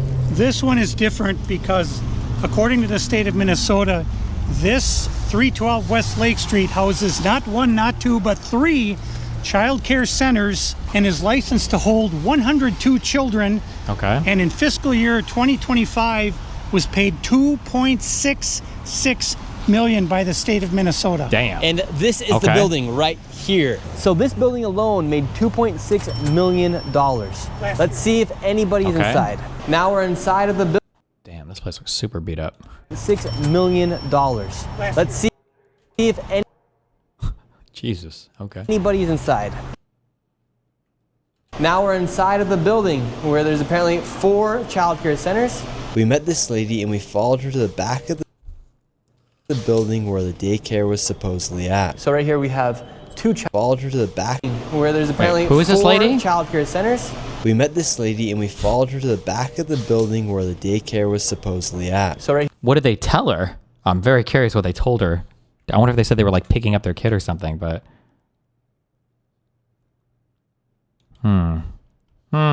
Here we have 2 child daycare centers. We have the Minnesota Child Care Center, and then we also have Nuna. Between the two, $2.66 million. Hello. Hi. Hi. Why are you recording? Yes. We would like to know. Well, it says we're trying to figure out 102 children. Is that for this facility? What is the name? Do I see the It's from the state of Minnesota website. It says you like what? Like this is retarded. What? Look at my piece of paper, ma'am. You have 102 children here in your child care? Which child care name is a lot of Minnesota Child Care right here. It's from the state of Minnesota's website. We're just wondering where the children are. Where the children are? Yeah, where are the children? It says you have 102 children here, and you got $2.66 million this year in funding, and $2.5 million last year. We're just wondering where the kids are. And who are you? My name's Nick Shirley. Nick Shirley. And where are you? Which department? Oh, we are from ourselves. Yeah. Hello, we'd like to ask where the money's going. Whoa! Look at that. Shut us down. Where's the money's going? Oh my God. Look at that. Shut us down. Where are the children at? No children inside of this daycare center. And look at this daycare center right here. No children inside of this daycare center. But between those buildings, over $2.6 million. We are just curious, where are the children at? Do you know where the children are at? Where are the children at in these daycare centers? I don't care. How can these child care centers have no children? Yeah. Oh my There's God. $2.6 million She's part of inside the these businesses fraud that were given by the Get government, her! but there's no children Get to be her! seen anywhere. Get her! People deserve to know where their taxes are going. If these companies and these daycare centers are making upwards of $2.6 million and there's no children to be seen anywhere, What the fuck is something going on? fraudulent Are they is eating happening. them? And that is not make you racist, Islamophobic. This is just the truth of what's happening here in Minnesota. If there's a bunch of white people doing the same thing, we'd be talking about the same issue. True. This is just fraud at unprecedented levels here inside of Minnesota. It's actually very concerning. Where are the children at inside of these buildings? They're nowhere to be seen. Millions of dollars are being sent into these daycare centers all across Minnesota, and there's not a child to be seen anywhere. Here's another Minnesota. Millions of dollars are being sent into these daycare centers all across Minnesota. Across? And there's not a child to be seen anywhere. Here's another daycare center inside this same building. We don't want you to be videotaping anything. Where is all the money going for if there's no children at these daycare centers? Sir, Yes. I told you, please leave.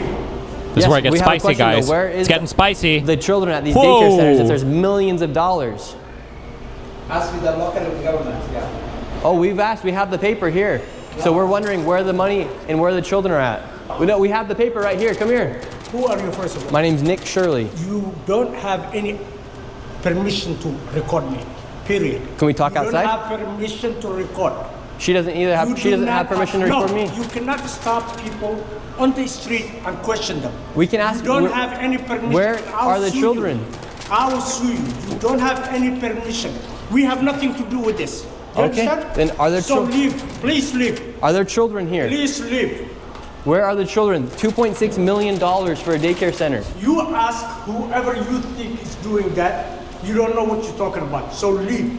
Leave. Tell us what's happening here then. I said leave. We're wondering what's We happening. are not a child care. We are nothing to do with it. We're common people walking. And Yes. you are. We're not accusing you. We're asking where the children are at. Don't ask me anything. We're not I'm accusing gonna you. ask- We're asking the daycare centers. I am not gonna answer. You have. Where are the children at? Leave. Leave. We just want to know where are the children. Oh, this guy's guilty. My name's Nick Shirley. Who do you work for? I work for myself. Nick Shirley. Okay. What are you recording? We're wondering where are the children? $2.66 million for You're not talking to the the Minnesota right person. Child Care Center. You're not talking to the right person. Are there children that come here? Answer You're the not question. talking Are to there the right children? person. Leave. There's no children inside this You building. don't know who you're talking to. Leave. That's just a simple question. Where are the children at? David, they won't even answer. We asked him. Plain and simple. Where are the children? Do children come here? This is why I've had my life. I've been attacked twice.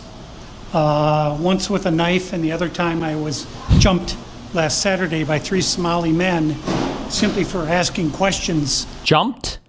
You were talking with a knife. You were jumped. Where are the bruises? Where are the marks? And what do you mean by jumped? What does jumped mean to him?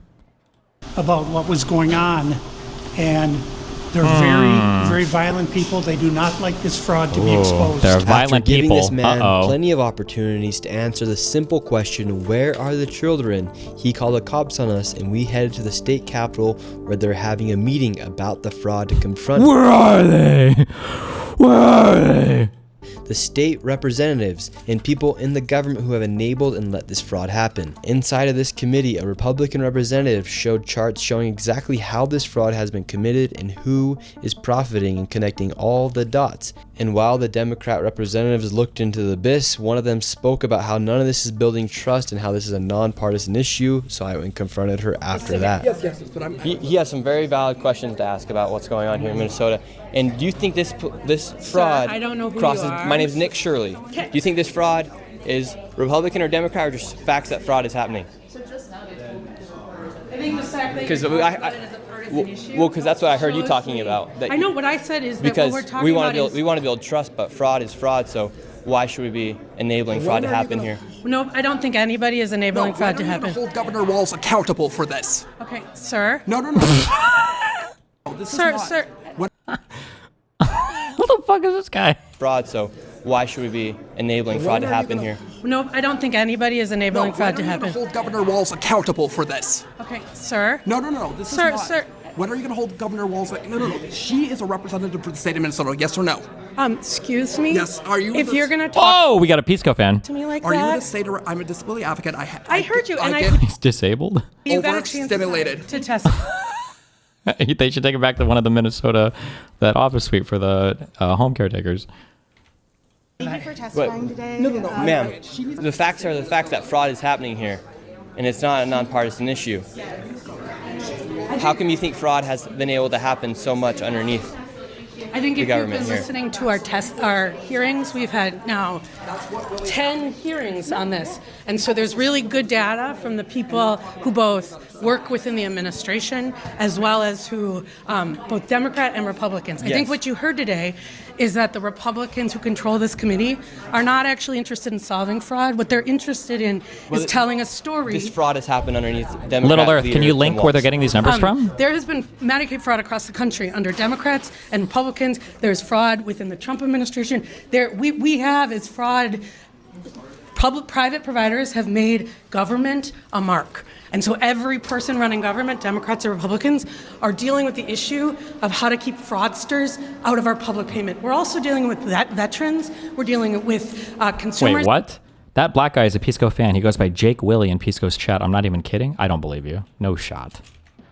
I hope you're looking at that. If you look at United Health, currently is being charged with defrauding Medicare. You know who runs Medicare? President Trump.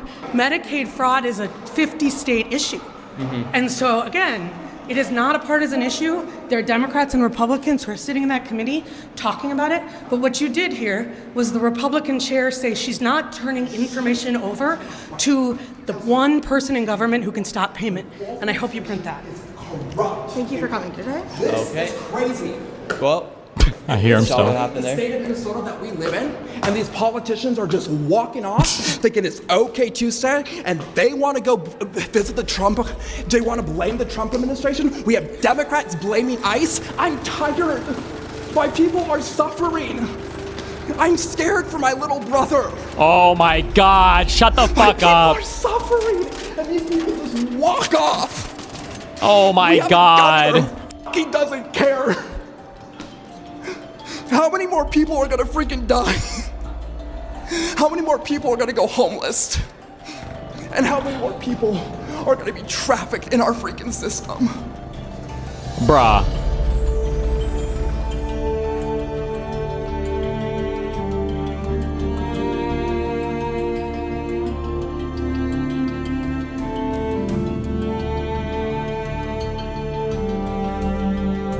Okay, never mind. This video is a litmus test for retards.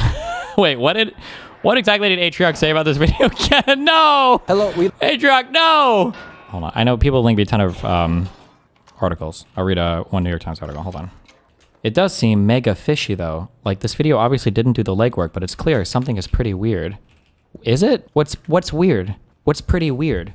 Like, maybe there is, but this video, I wouldn't even say the video did the legwork. I just watched a 45-minute video, and you couldn't speak with substance to literally anything that the video proposes, because they didn't actually do any real research or any groundwork on anything. Am I wrong, or aren't journalists supposed to identify that they're reporting or investigating?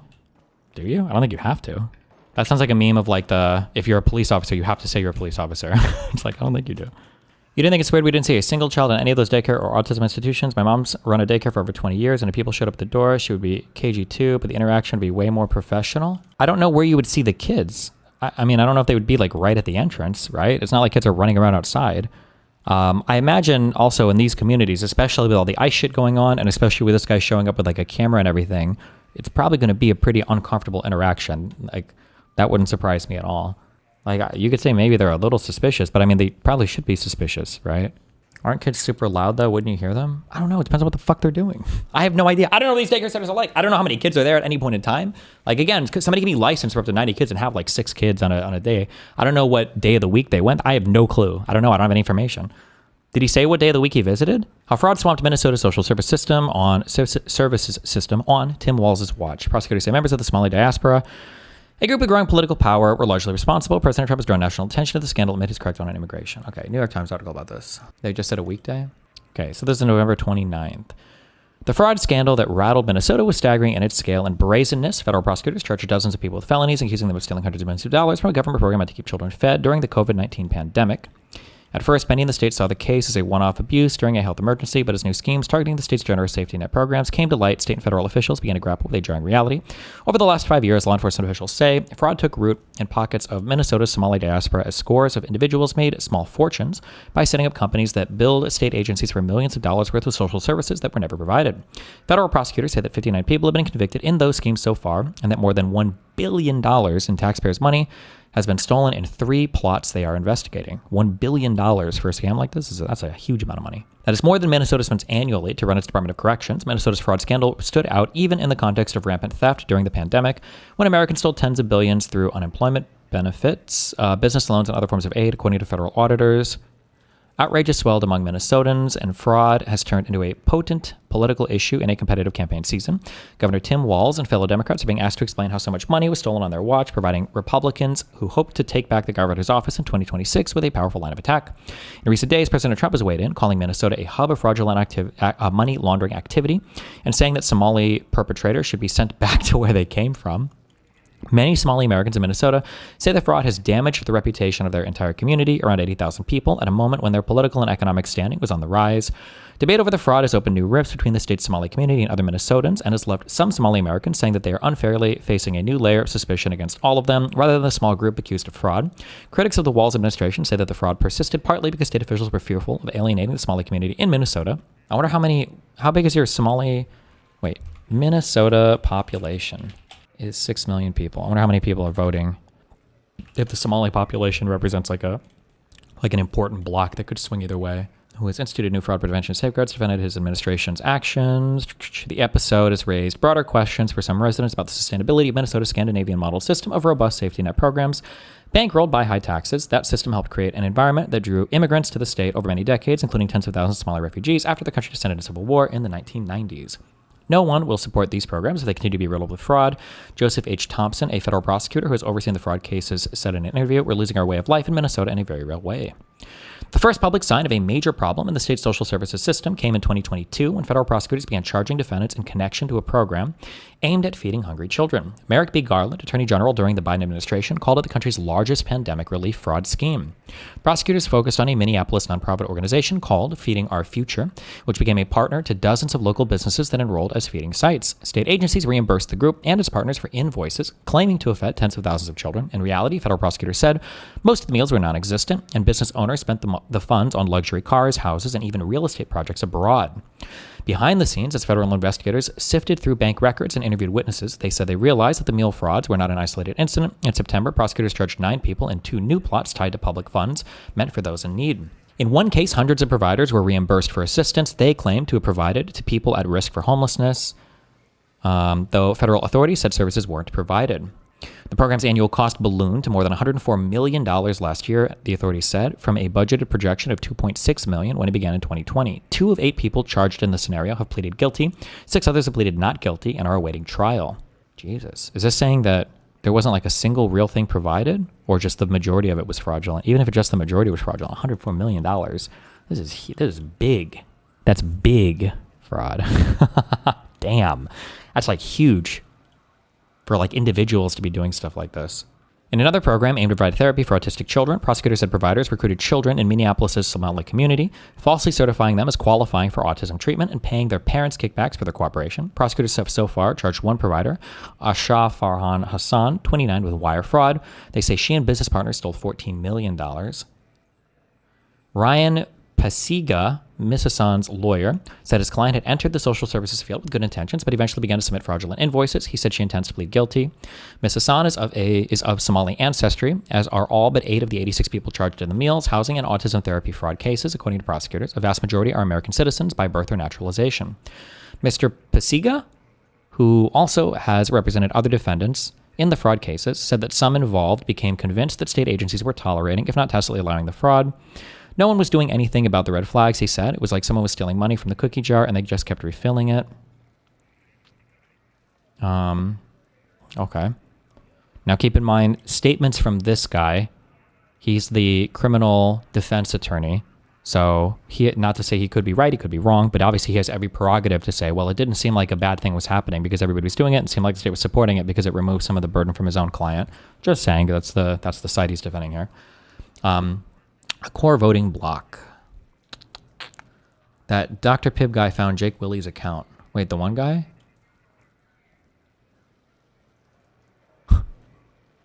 Follows you. Wait, what the fuck? He follows my... Joined December 2025. You just made this account, you fucking retard. 3 following?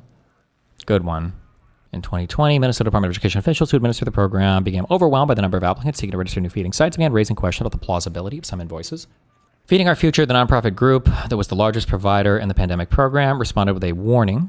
In an email, the group told the state agency that failing to promptly approve new applicants for minority-owned businesses would result in a lawsuit featuring accusations of racism that would be sprawled across the news. Feeding Our Future later sued the agency, which continued reimbursing claims and approving new sites in the months that followed. A report by Minnesota's nonpartisan Office of the Legislative Auditor about the lapses that enabled the meals fraud later found that the threat of litigation and of negative press affected how state officials use their regulatory power. Kayseh Magan, a Somali American who formerly worked as a fraud investigator for the Minnesota Attorney General's office, said that elected officials in the state, particularly those who were part of the state's Democratic-led administration, were reluctant to take more assertive action in response to allegations in the Somali community. There's a perception that forcibly tackling this issue might cause political backlash among the Somali community, which is a core voting bloc for Democrats, said Mr. Magan, who is among the few prominent figures in the Somali community to speak out about the fraud. That's not good. As a trial in the meals fraud case was coming to a close last summer, an attempt to bribe a juror included an explicit insinuation about racism, prosecutors said. Several defendants in the trial were found to have arranged to send a bag containing $120,000 to a juror, along with a note that read, why is it always people of color and immigrants prosecuted for the fault of other people? Gee, $120,000 bribe. Bro, this is like big money shit. To one person? Several defendants in the trial were found to have arranged to send a bag containing $100,000, $120,000 to a juror. This is like big money. This is like big. These are like, this is like more than you would bribe like a congressman for. This is a big amount of money. Jesus. Mr. Thompson, for just a juror. This is just a juror. Jesus. Mr. Thompson, a career prosecutor who served as interim U.S. attorney for several months this year and who declined to discuss his own political preferences, said he believed that race sensitivities had played a major role in the rise of fraud. As pandemic assistance was dispersed, the state was also reeling from the killing of George Floyd by a Minneapolis police officer in May of 2020, he said. This was a huge part of the problem, Mr. Thompson said during an interview in the summer. Allegations of racism can be a reputation or career killer. Mr. Walz, Minnesota's second-term governor, who gained national attention last year as Kamala Harris's running mate in a White House bid, said this week that claims of racism did not hinder his administration's response to fraud. Of course, he'll say that. Mr. Walz has said that his administration may have erred on the side of generosity during the pandemic as the state pushed out large sums of money quickly, seeking to keep Minnesotans housed, fed, and healthy. The programs are set up to move the money to people, Mr. Walz said in an interview. The programs are set up to improve people's lives, and in many cases, the criminals find the loopholes. Mr. Walz, who is seeking a third term next year, has created a new task force to pursue fraud cases, made it easier for state agencies to share information with one another, and announced plans for new technology, including AI tools, to spot suspicious billing practices. The message here in Minnesota, Mr. Walz said, is if you commit a crime, if you commit fraud against public dollars, you're going to go to prison. Fraud has already become a central issue in a competitive governor's race. Lisa Demuth, a Republican and current Minnesota House Speaker, accused the governor of raising taxes while letting fraud run wild in a video announcing her bid to replace Mr. Walz. In recent months, Mr. Walz's administration began shutting down the housing program altogether, acknowledging that it was riddled with fraud. Last month, the state hired an independent auditor to review claims for 14 other Medicaid-funded programs that the state said were at high risk of fraud. Greedy people and businesses have learned how to exploit our programs, James Clark, the Inspector General at the Department of Human Services, told lawmakers during a recent hearing. Fraud is the business model. Years after the fraud cases first came to light, the issue has come under a harsh national spotlight amid the Trump administration's immigration crackdown.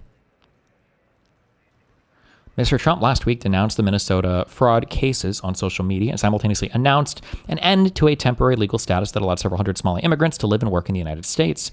His comments followed a report this month in the Manhattan Institute's publication, City Journal, in which Ryan Thorpe, a reporter, and Christopher Rufo, a conservative activist, said that money from Minnesota's fraud was funding al-Shabaab, a terrorist organization in Somalia. That claim emerged in 2018, but there has been no solid evidence to substantiate it, and none of the federal fraud cases have featured a link to terrorism. I wonder for all the people that were charged, it sounds like the majority of the Somalians here were like citizens, though. So I don't know if cutting off immigration or whatever would do much, but I know they don't give a fuck about that. Wait, sorry. Somebody said, so far from what I'm seeing, there is some fraud fuckery going on, but that video did a very poor job of exposing it, right? Well, it seems like there is a huge level of fraud going on with these particular programs. Just in terms of like orders of magnitude and understanding size of everything, like to commit this much public fraud on the scale of, was that one program accused of? That single program was it over $100 million? That's a huge amount of money. When you're bribing jurors also for 6-figure amounts, that's crazy. That's a huge amount of money that's moving through there. The issue with the video is the video did nothing to talk about any of these issues at all. The video was just a worthless rage bait video where in Stevens America, the person making that video would just be locked up in prison for 10 years and then never allowed to release any public commentary again because it had nothing to do with anything. It wasn't real journalism. The guy didn't investigate a single claim and he just went on some racist escapade to go and try to say there's a bunch of fraud when he proved literally nothing and barely asked questions about it. This stuff looks bad though. I guess the real question would be then, and I don't know where Minnesotans are at with their political stuff, not to come down too hard on Walz, I guess. I don't live in Minnesota. I don't care though. But if I felt like, I don't have any issues with, I don't know. I shouldn't even say this. I don't know much about Walz's politics. But if it was the case that the investigations on some of this stuff were, people were dragging their feet over it because they were worried about like racism allegations or whatever, I would want those people out of here. Miss me with that shit, chief. Miss me with that shit. Fraud comes in all kinds of colors, okay? White, black, Asian, Native American, whatever the fuck. If there's fraud, fucking go after them. Especially because the fallout from not pursuing it to the max is you're really just doing a disservice to these communities and the people at the end of the day anyway, because now you get retards like this last dude making fucking, racist videos trying to say that all Somalians are constantly committing fraud. But like people are going to think that if you've done a poor job at showing an impartial dedication to investigating it and pursuing it, Weekend. Is there anything else here? I think it's just about Trump. Or like making it nationally relevant. Boom, boom, boom. It sounds like it was, this was being federally pursued at least. Now, maybe Minnesota should have caught it instead of it having to be a federal thing. I don't know who has the investigatory capability or what would be appropriate or like who would even have access to that information. But apparently a lot of this prosecution started under the Biden admin though. So for people saying that Biden didn't do any of it and it took Trump to, it sounds like for these feeding whatever the fuck things, that these all started under Garland. But damn, that's a huge amount of money. Not good. Not good. I just learned it's Somalis and not Somalian. Like the latter is offensive. Why would it be offensive? Somalis. What did I say? Somalian? They're Somali? I'll try to remember that. Local DSA activists are now doxing Nick Shirley's location. Minneapolis, be aware. National right-wing YouTuber Nick Shirley is here. He was in Loring Park this afternoon, sniffing around Somali businesses. Remember that he was at Lake in Bloomington, despite not living there, so he seems to get early information.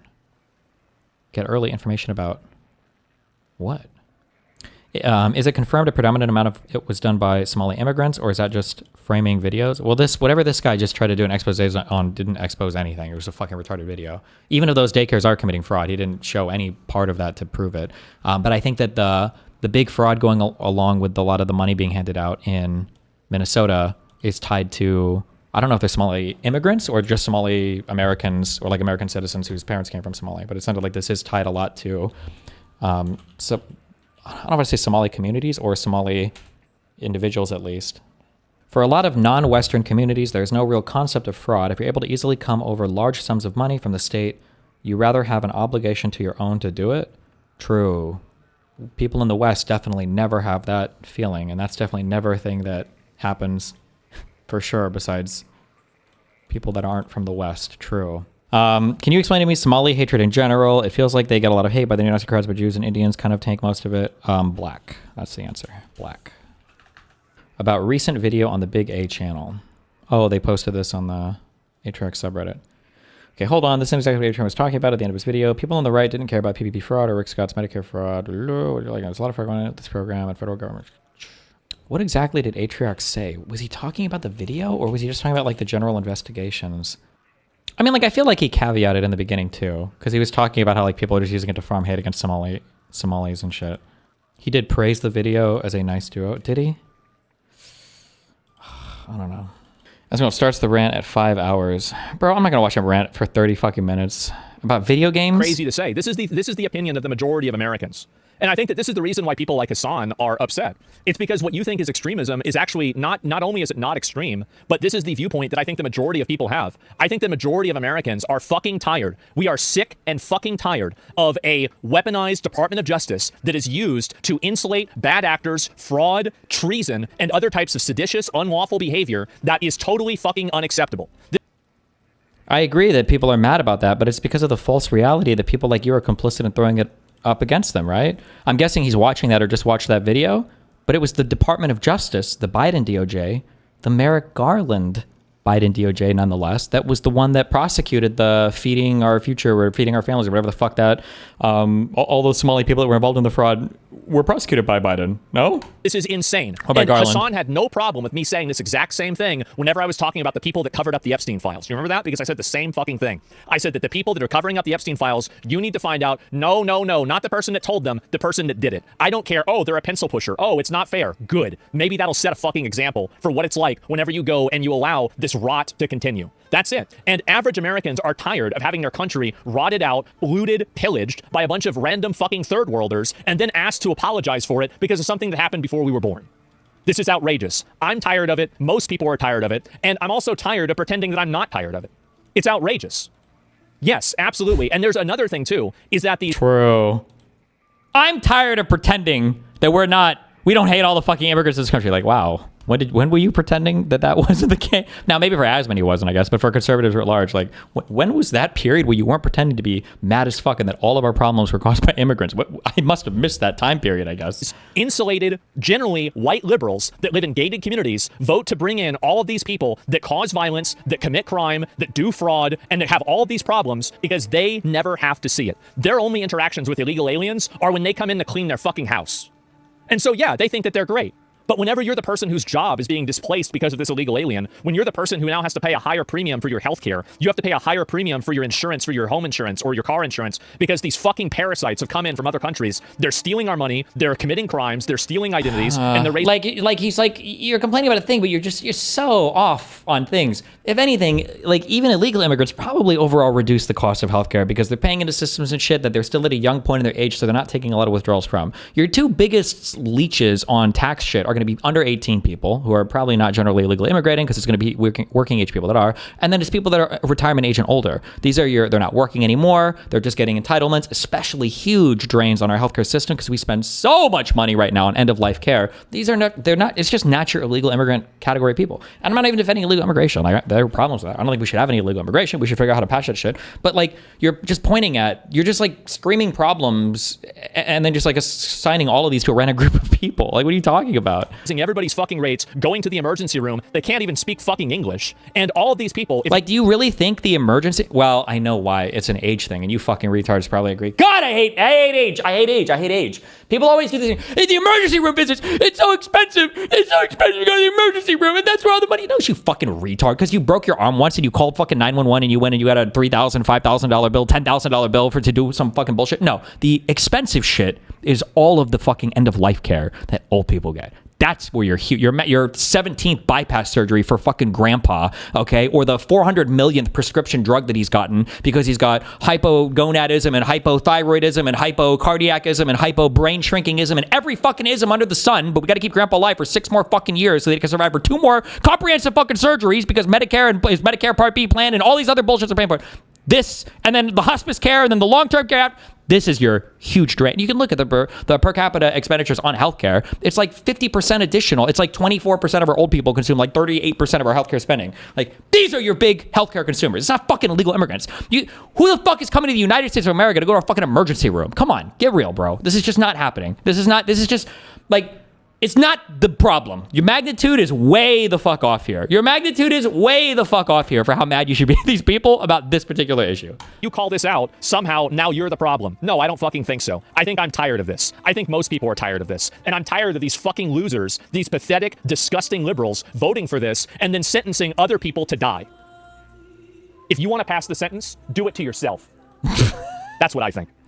True, King. It's disgusting. True. I'm not sorry. I'm right. I'm sick of pretending that I'm not. When was that? I hate like the false. I need to do this better. I need to stop hating it. I need to embrace it. Don't kill the cringe. Kill the part of you that cringes. I'm tired of pretending like white people aren't the problem. I'm tired of pretending that conservatives aren't racist. We are the majority. They inverted your clip, cutting out you mentioning accelerationism, so it sounds... The real people that never get spoken about are old people because they vote a ton.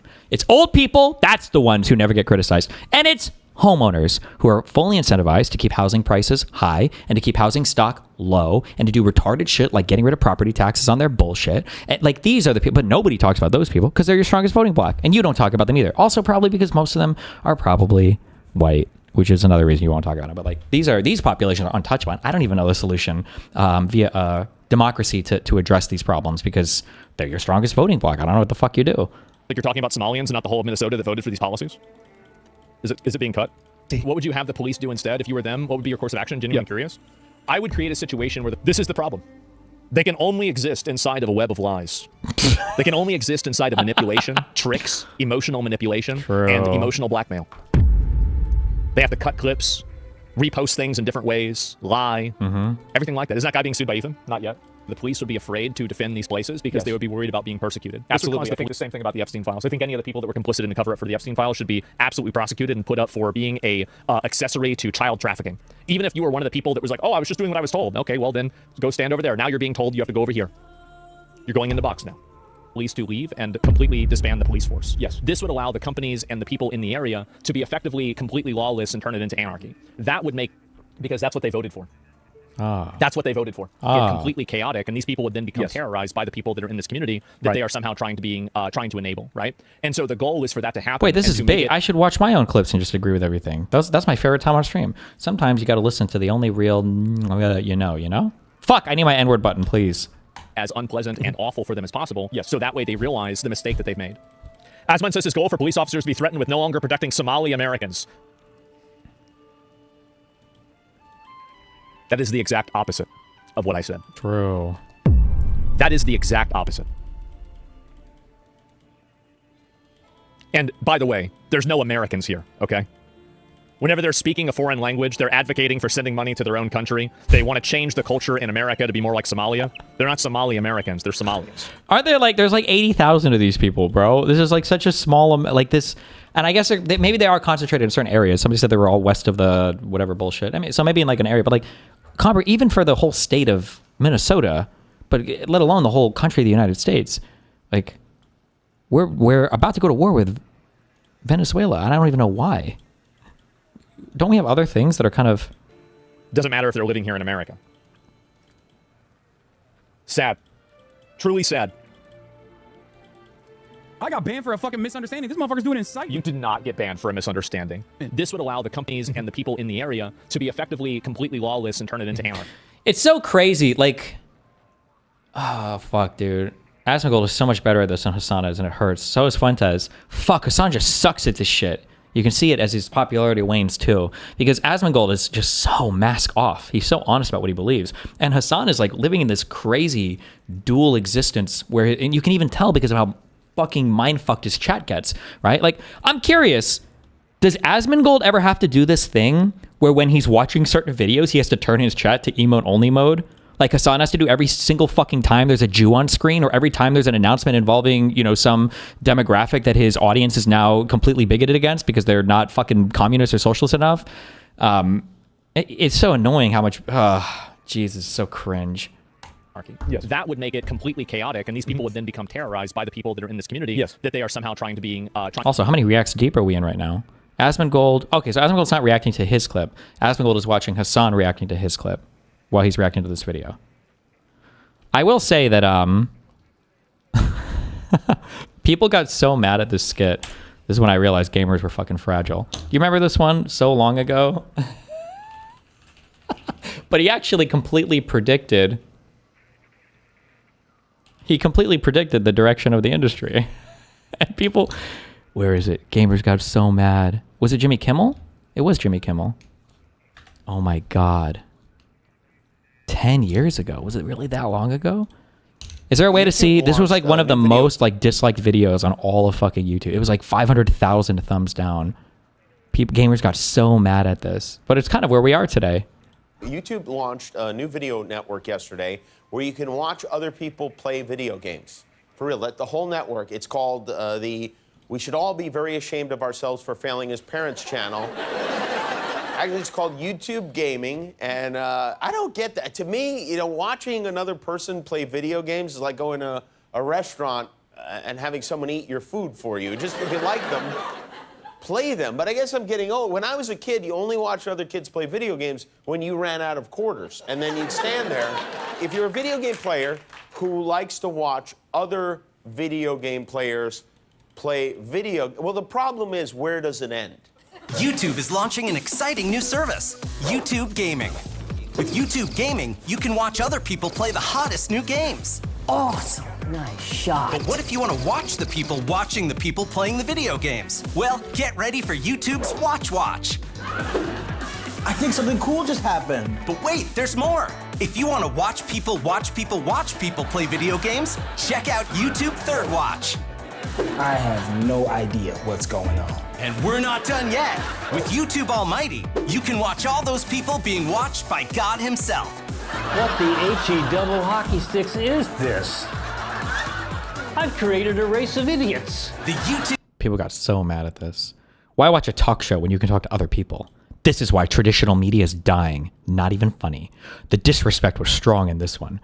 Making a joke out of YouTube, then uploading it to YouTube is just moronic. The like to dislike ratio. It's beautiful. What a jerk move. Hope you're really enjoying the 155,242 dislikes. So much ignorance passed off as a joke. Dude, people got so mad at this. Trying to enable. That's right. And so anyway, the goal is for that to back happen to this. and to make it as unpleasant and awful for them as possible, so that way they realize the mistake that they've made. So when they do actually follow through on this demand, because it's very likely that it's going to happen if it hasn't happened already, because the video just came out right when based are pumping the fuck out of this. It's all over Fox News and shit, and people start issuing bomb threats and stuff like that. Who said bomb threats? And then the community will beg for people to stop, right? Like you'll have members of law enforcement in Minneapolis being like, please stop sending fucking false bomb threats to random childcare facilities in Minneapolis. What are you gonna do, guys? What are you gonna do? Honestly, like at that point, is crashing out on Atriok who agreed that frauds no.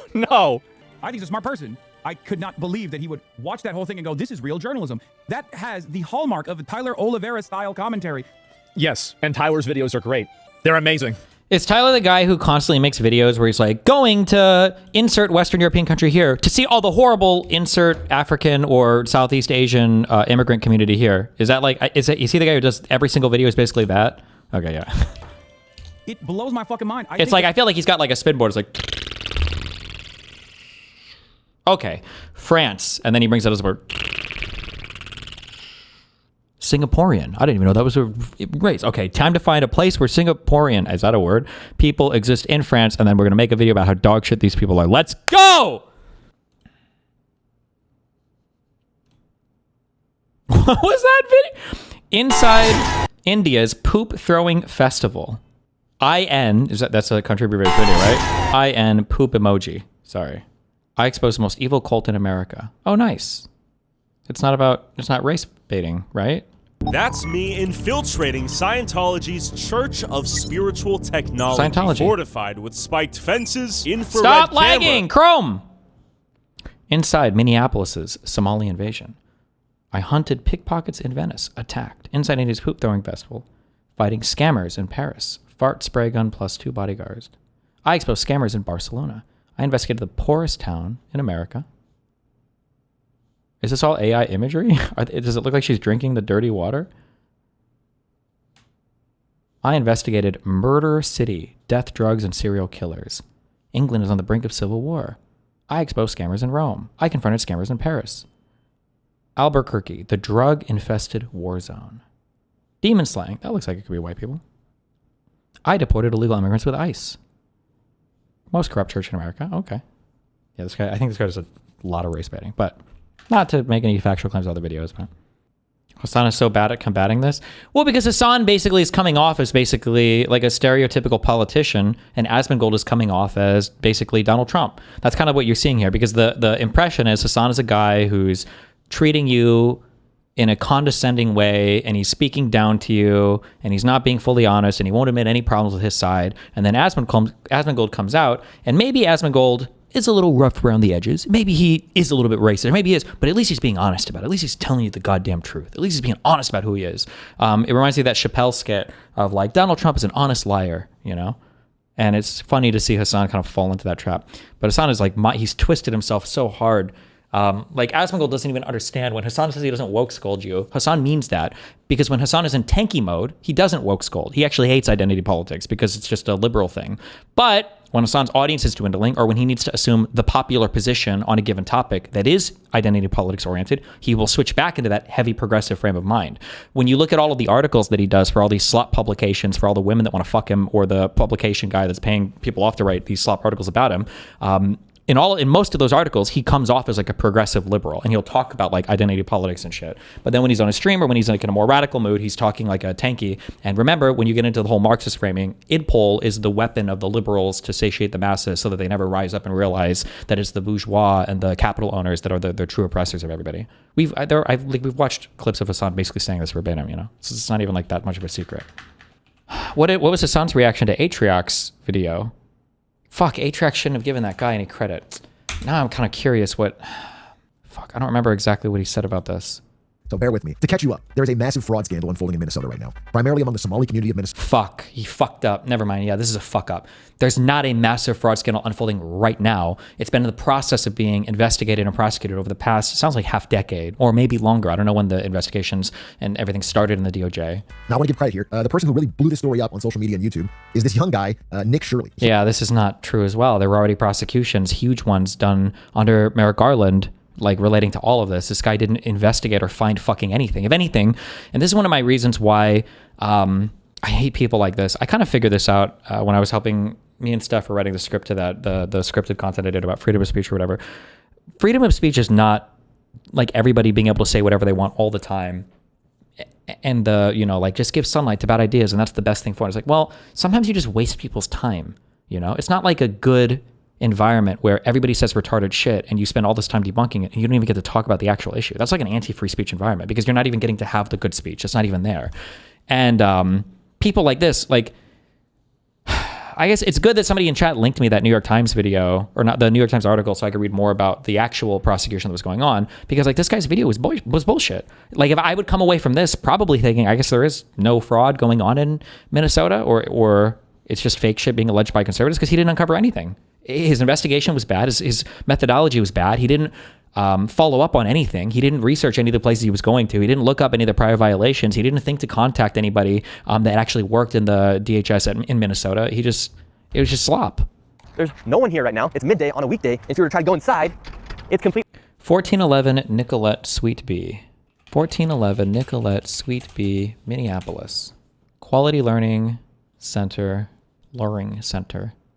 That one guy said this place was shut down. Is it actually? Do we know? Fine order. Conditional license. The sign on the front says closed, by the way, Destiny. This sign? Oh, does it? Is there a way online to even check? I see a license review on June 23rd of this year. It looks like they did submit documentation in response to this. It seems like it. Completely closed and the windows are all blacked out. Not a great look. Like it is really sus that this sign, what it was on the sign, even if he blurted it out because it just said personal information, why not read that or just say what it is? And the Google Maps business page, it says it's perma-closed. What was it called? The Learning Center? Quality Learning Center, Inc. MapQuest, this place still lives? Wait, is this going to show my last visited places? Hold on. Wait. Where have I been? Wuhan Institute of Virology. See, Israel. Okay. Quality Learning Center. Minneapolis. Oh, Jesus. Don't let the Mossad find my shit. Where do you see anything about this being closed? Little guy in the bottom right. Well, dude, how is he going to help me? November 2017. What the fuck? Is it this place? No. It had like fucking windows and shit on it. Wait, is it this place? But this is 2017, so it doesn't matter. This is not the same place. Go on Main Street in Street View for 2020. Oh, okay, 2022. Oh, hold up. Okay, it's this. Is it this building? I think it's this one right here, right? Is it? Ooh, yeah, it is. Look at that. Got a new apartment center. Okay, that's the apartment center he's looking at here. But I guess it got repainted again. But this is 2022, so this is like 3 years old. Quality learning! Childcare. Oh, we could put together the phone number, 6123, and then I don't know what the other thing was. But why? Somebody said that it showed that it was shut down on Google Maps. So just put a screenshot, okay? Why do they film the side entrance and not the front? Actually, good question. Right now, it's $1 million for learning wrong, and they said leering this population. To do right now, at one example we'll talk about, Wait. which is a so-called learning center in Minnesota that was billing the government to do learning for kids. Here in Minnesota, massive fraud. 612-702. Is it the same number? No, it's a different number now, but... Fraud is taking place within the government and the Somali population. Here, this building alone, Quality Learning Center, is a daycare, yet they spelled learning wrong, and they said leering. This daycare alone in 2025 has received $1.9 million from the government. And the strange things about these childcare centers is there's no one here right now. It's midday on a weekday. If you were to try to go inside, it's completely closed and the windows are all blacked out. Not a great look. I wonder if this is like just the rear entrance. Huh. 36 seconds this guy shows it. The video we watched earlier. Okay, I see that he has this listed here. I couldn't find this when I was looking, but okay. Quality Learning Center, which actually spells Quality Leering Center on the outside of their sign. That's how blatant this fraud is here at this daycare. Don't open up! So this is Quality Huh. Wonder why he goes around the back, the side entrance. Leering Center. Also, why would he not tell us what this sign says here? If this is a whole fraudulent, crazy thing, I feel like we'd kind of really want to know. No? Is there like can somebody fucking AI this shit? And just have us know what the answer is? Okay, guys. I need my CSI people to figure out what this says. Ooh, hold on. Wait. Where is it?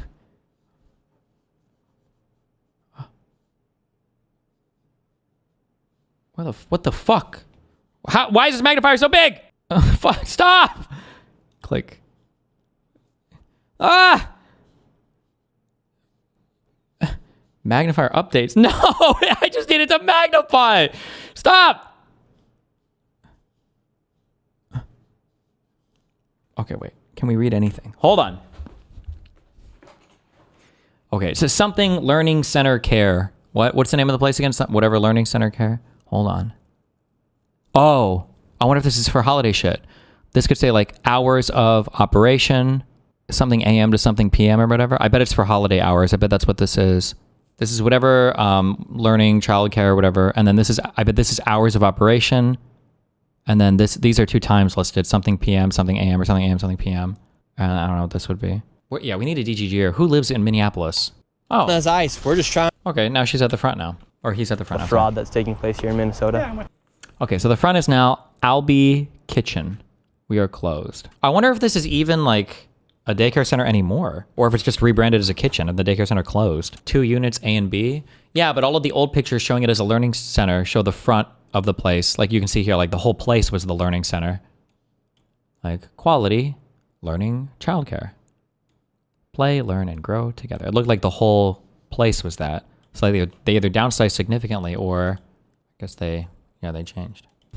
Okay, whatever. Anyway, sorry. And their combination is actually kind of beautiful. They go around and investigate all these different buildings. Oh, like, see, like, this is a dog shit. Fuck, that's such a bad summary. This guy does not seem like he's got paperwork and he's been investigating. He seems like a schizo retard, like, quote-unquote concerned citizen who just has, like, some papers that say a thing, but he doesn't actually know anything about anything that's going on. He hasn't talked to anybody or followed any of this up or gotten any real answers. He's just got a paper that he's asking questions with. That are supposedly, offering learning to kids or food or daycare or autism preparedness, and there's no kids, and they're all charging government large amounts of money. So I respect a lot the work of this duo and what they did. There's parts of the video I don't like when they have AI-generated sort of videos of black people throwing money in the air in luxury cars. I think it sends the wrong message. With the core journalism actually going to investigate was great. I really enjoyed it. So listen, let's back up here. When it comes to government fraud, the core journalism was not great. The biggest problem was the core journalism. I would rather have some racism and good core journalism than no racism and shitty journalism. Like, the problem was that the core journalism was fucking dog shit. It was trash. It was a trash video. We didn't get anything. Even if there was fraud, we didn't see any proof of it. I don't know if there's like a standard way to do investigative documentaries, but I feel like when I've watched like Channel 5 do it, basically what you do is you have like a problem and you will do the video, it will progress, but you're moving through different layers of society when dealing with this problem. So like, I feel like it would start with, it's Andrew Callan, right? Would like interview a mom or a concerned citizen, like, I can't get my kid into the center. I don't think it's real. And then he would walk around and ask some questions, figure out what's going on. And then the next cut would be him talking to somebody on like the city council or maybe like a police chief or whatever who has information about it. And then the next cut would be him going back and trying to talk to the building owner, figuring out what's going on. And then it would be giving more context. Like you're getting this like really like top to bottom, well-rounded analysis of like, well, what's going on? What do people around here think about it? What's been done to try to solve this problem? Is there even a problem? Is it real? What, you know, what, like, that would be like the approach to it. Like this guy has like the legwork. He's done the legwork to begin an investigation. Not even like a video yet, because there still might not have been anything, but whatever. Okay. Fuck. Well, that's disappointing. Okay. This is the American century of stupids. And stupids are all around in many different shapes and sizes and colors and backgrounds. So they sure are. You're probably going to have a decent time, but I will actually think less of you. Are you going to be live for another 20 minutes? I can go there and take a pic. I'll be here for another 20 minutes, sure. Just for you, Flopagus. Luxury cars and massive stacks. Okay, all of this is irrelevant to the Nick Shirley video, for the record. Okay? This is real. This is a real thing that happened. And you know how they cracked this case open? Not by getting a fucking random YouTuber to go around and yell at random Somali people. But by getting the Biden DOJ to do a real investigation and figure out. Multi-year investigation. Yeah. A multi-year investigation that started under the Merrick Garland Department of Justice. Okay, so just understand he's correct on this. This fraud is real. With cash and overseas. Okay, that's good. My son doesn't fall into the woke trap of like defending it. If you actually watch this video, just this video alone, I would assume that this kid has a learning disability and he's going to the luring center. Okay. No disrespect. Get mad at me if you want. You'd be like, oh, you're being ableist. But like, he just genuinely can't speak, okay? Not a great look. And in the video, he goes around with this, it's actually a pretty insane tag team of like a seemingly clout goblin zoomer and like this old guy, David here, who's like got all the files and paperwork from 10 years of tracking this. And their combination is actually kind of beautiful. And they go around and investigate all these different... Like the files and... I'm sorry, fuck. The more I listen to Atrax summarize this video, it's triggering the fuck out of me. The files and paperwork from 10 years of tracking this. Meanwhile... Old guy, what evidence do you have again? I've been here over 100 times and I don't see any of the kids. I know you think you're helping the Somalians by defending them, but you have to then take accountability for them to learn, which won't happen if you run cover for minorities when you fuck up. What a retarded fucking comment.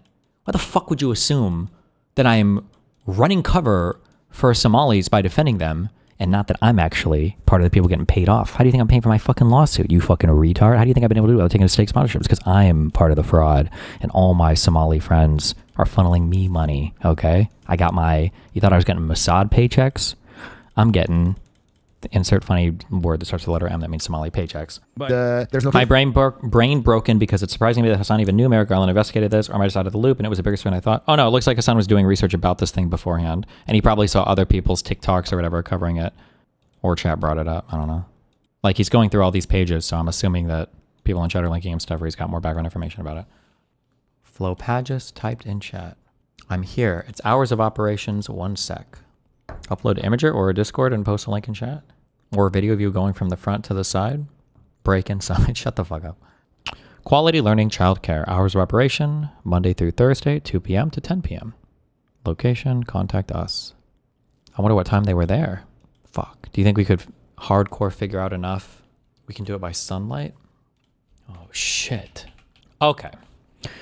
We have Google Maps. This should be easy to do, I think, right?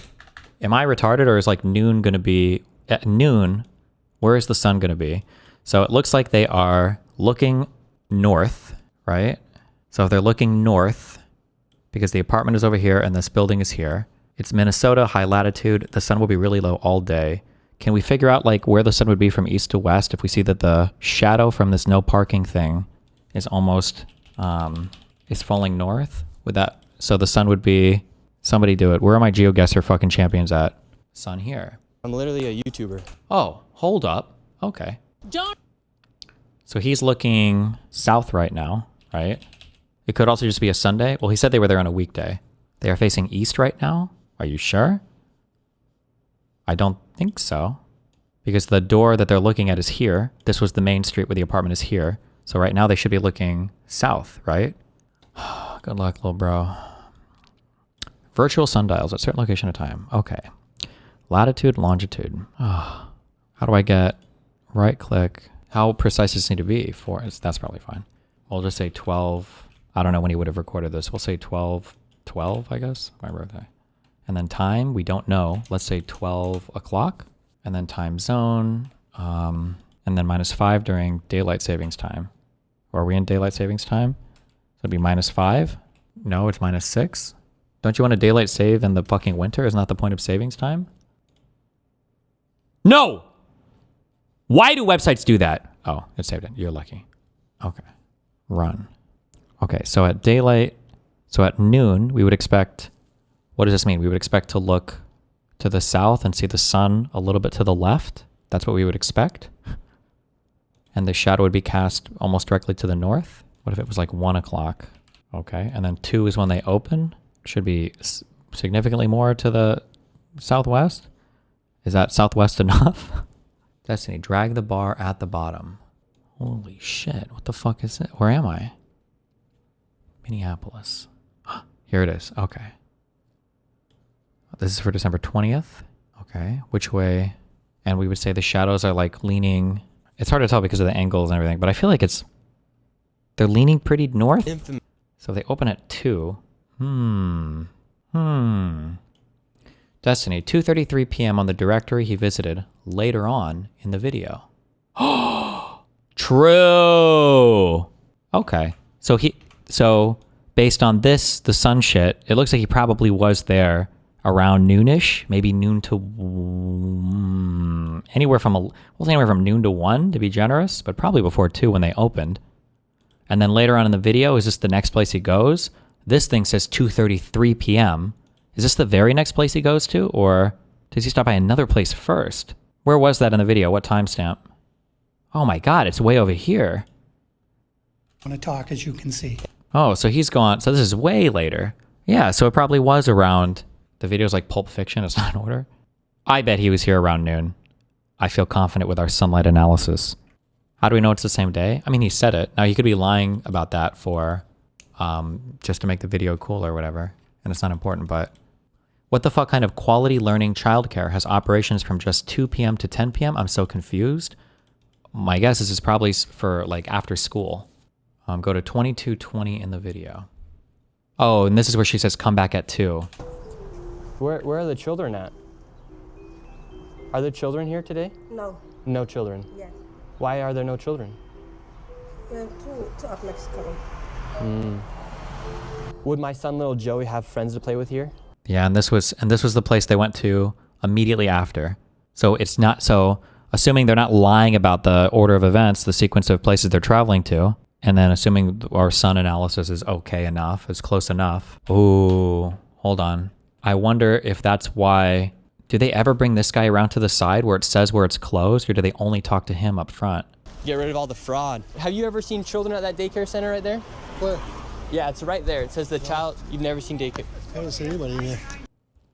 We're gonna educate you on something. The shadows here are way more tilted. So what do you think about this daycare center? They spelled learning. Oh, hold on, wait.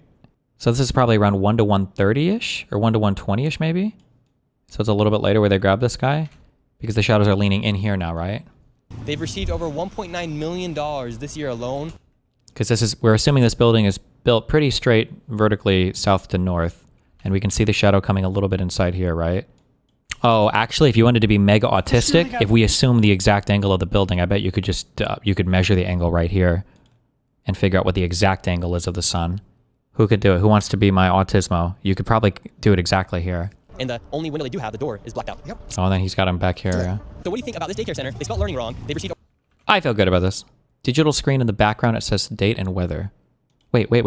Digital screen in the back. Oh, wait. Yeah, it's right there. It says... This thing? Child, you've never seen...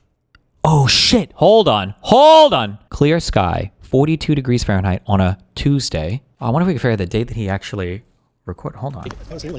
Give us a time. So what do you think about this daycare center? They spelled learning wrong. They've received over $1.9 million this year alone. Does it give you the date? They're supposed to have 99 children here. I don't see it. Have you ever seen any children here? None, not at all. Does it change at all? No. If it's the 16th, can I get like an hour by hour temperature on the 16th? It was the 23rd. If he would have to put together the video in like 6 days for him to do that. But we can check the weather. So it was a Tuesday. Am I retarded? Wait, how are you reading this? Why are you saying, what's the city? It's got to be Minneapolis. What does this mean? Night plus 27, night plus 25, night plus 16. The fuck does that mean? Am I just a retard? Haha, true. That's the overnight temp? I don't understand what that means. So you're saying that it was like 16 degrees Fahrenheit and at night it was 16 degrees? Or, so like it was 14 degrees during the day and it was 25 at night? This was the hourly temperature for the 16th. The 16th was sunny. And the 16th I think is a good timeline for everything too. So it was 43 degrees at 12 p.m. on the 16th. This isn't very granular. This could be averaging out this whole thing. On Tuesday the 23rd.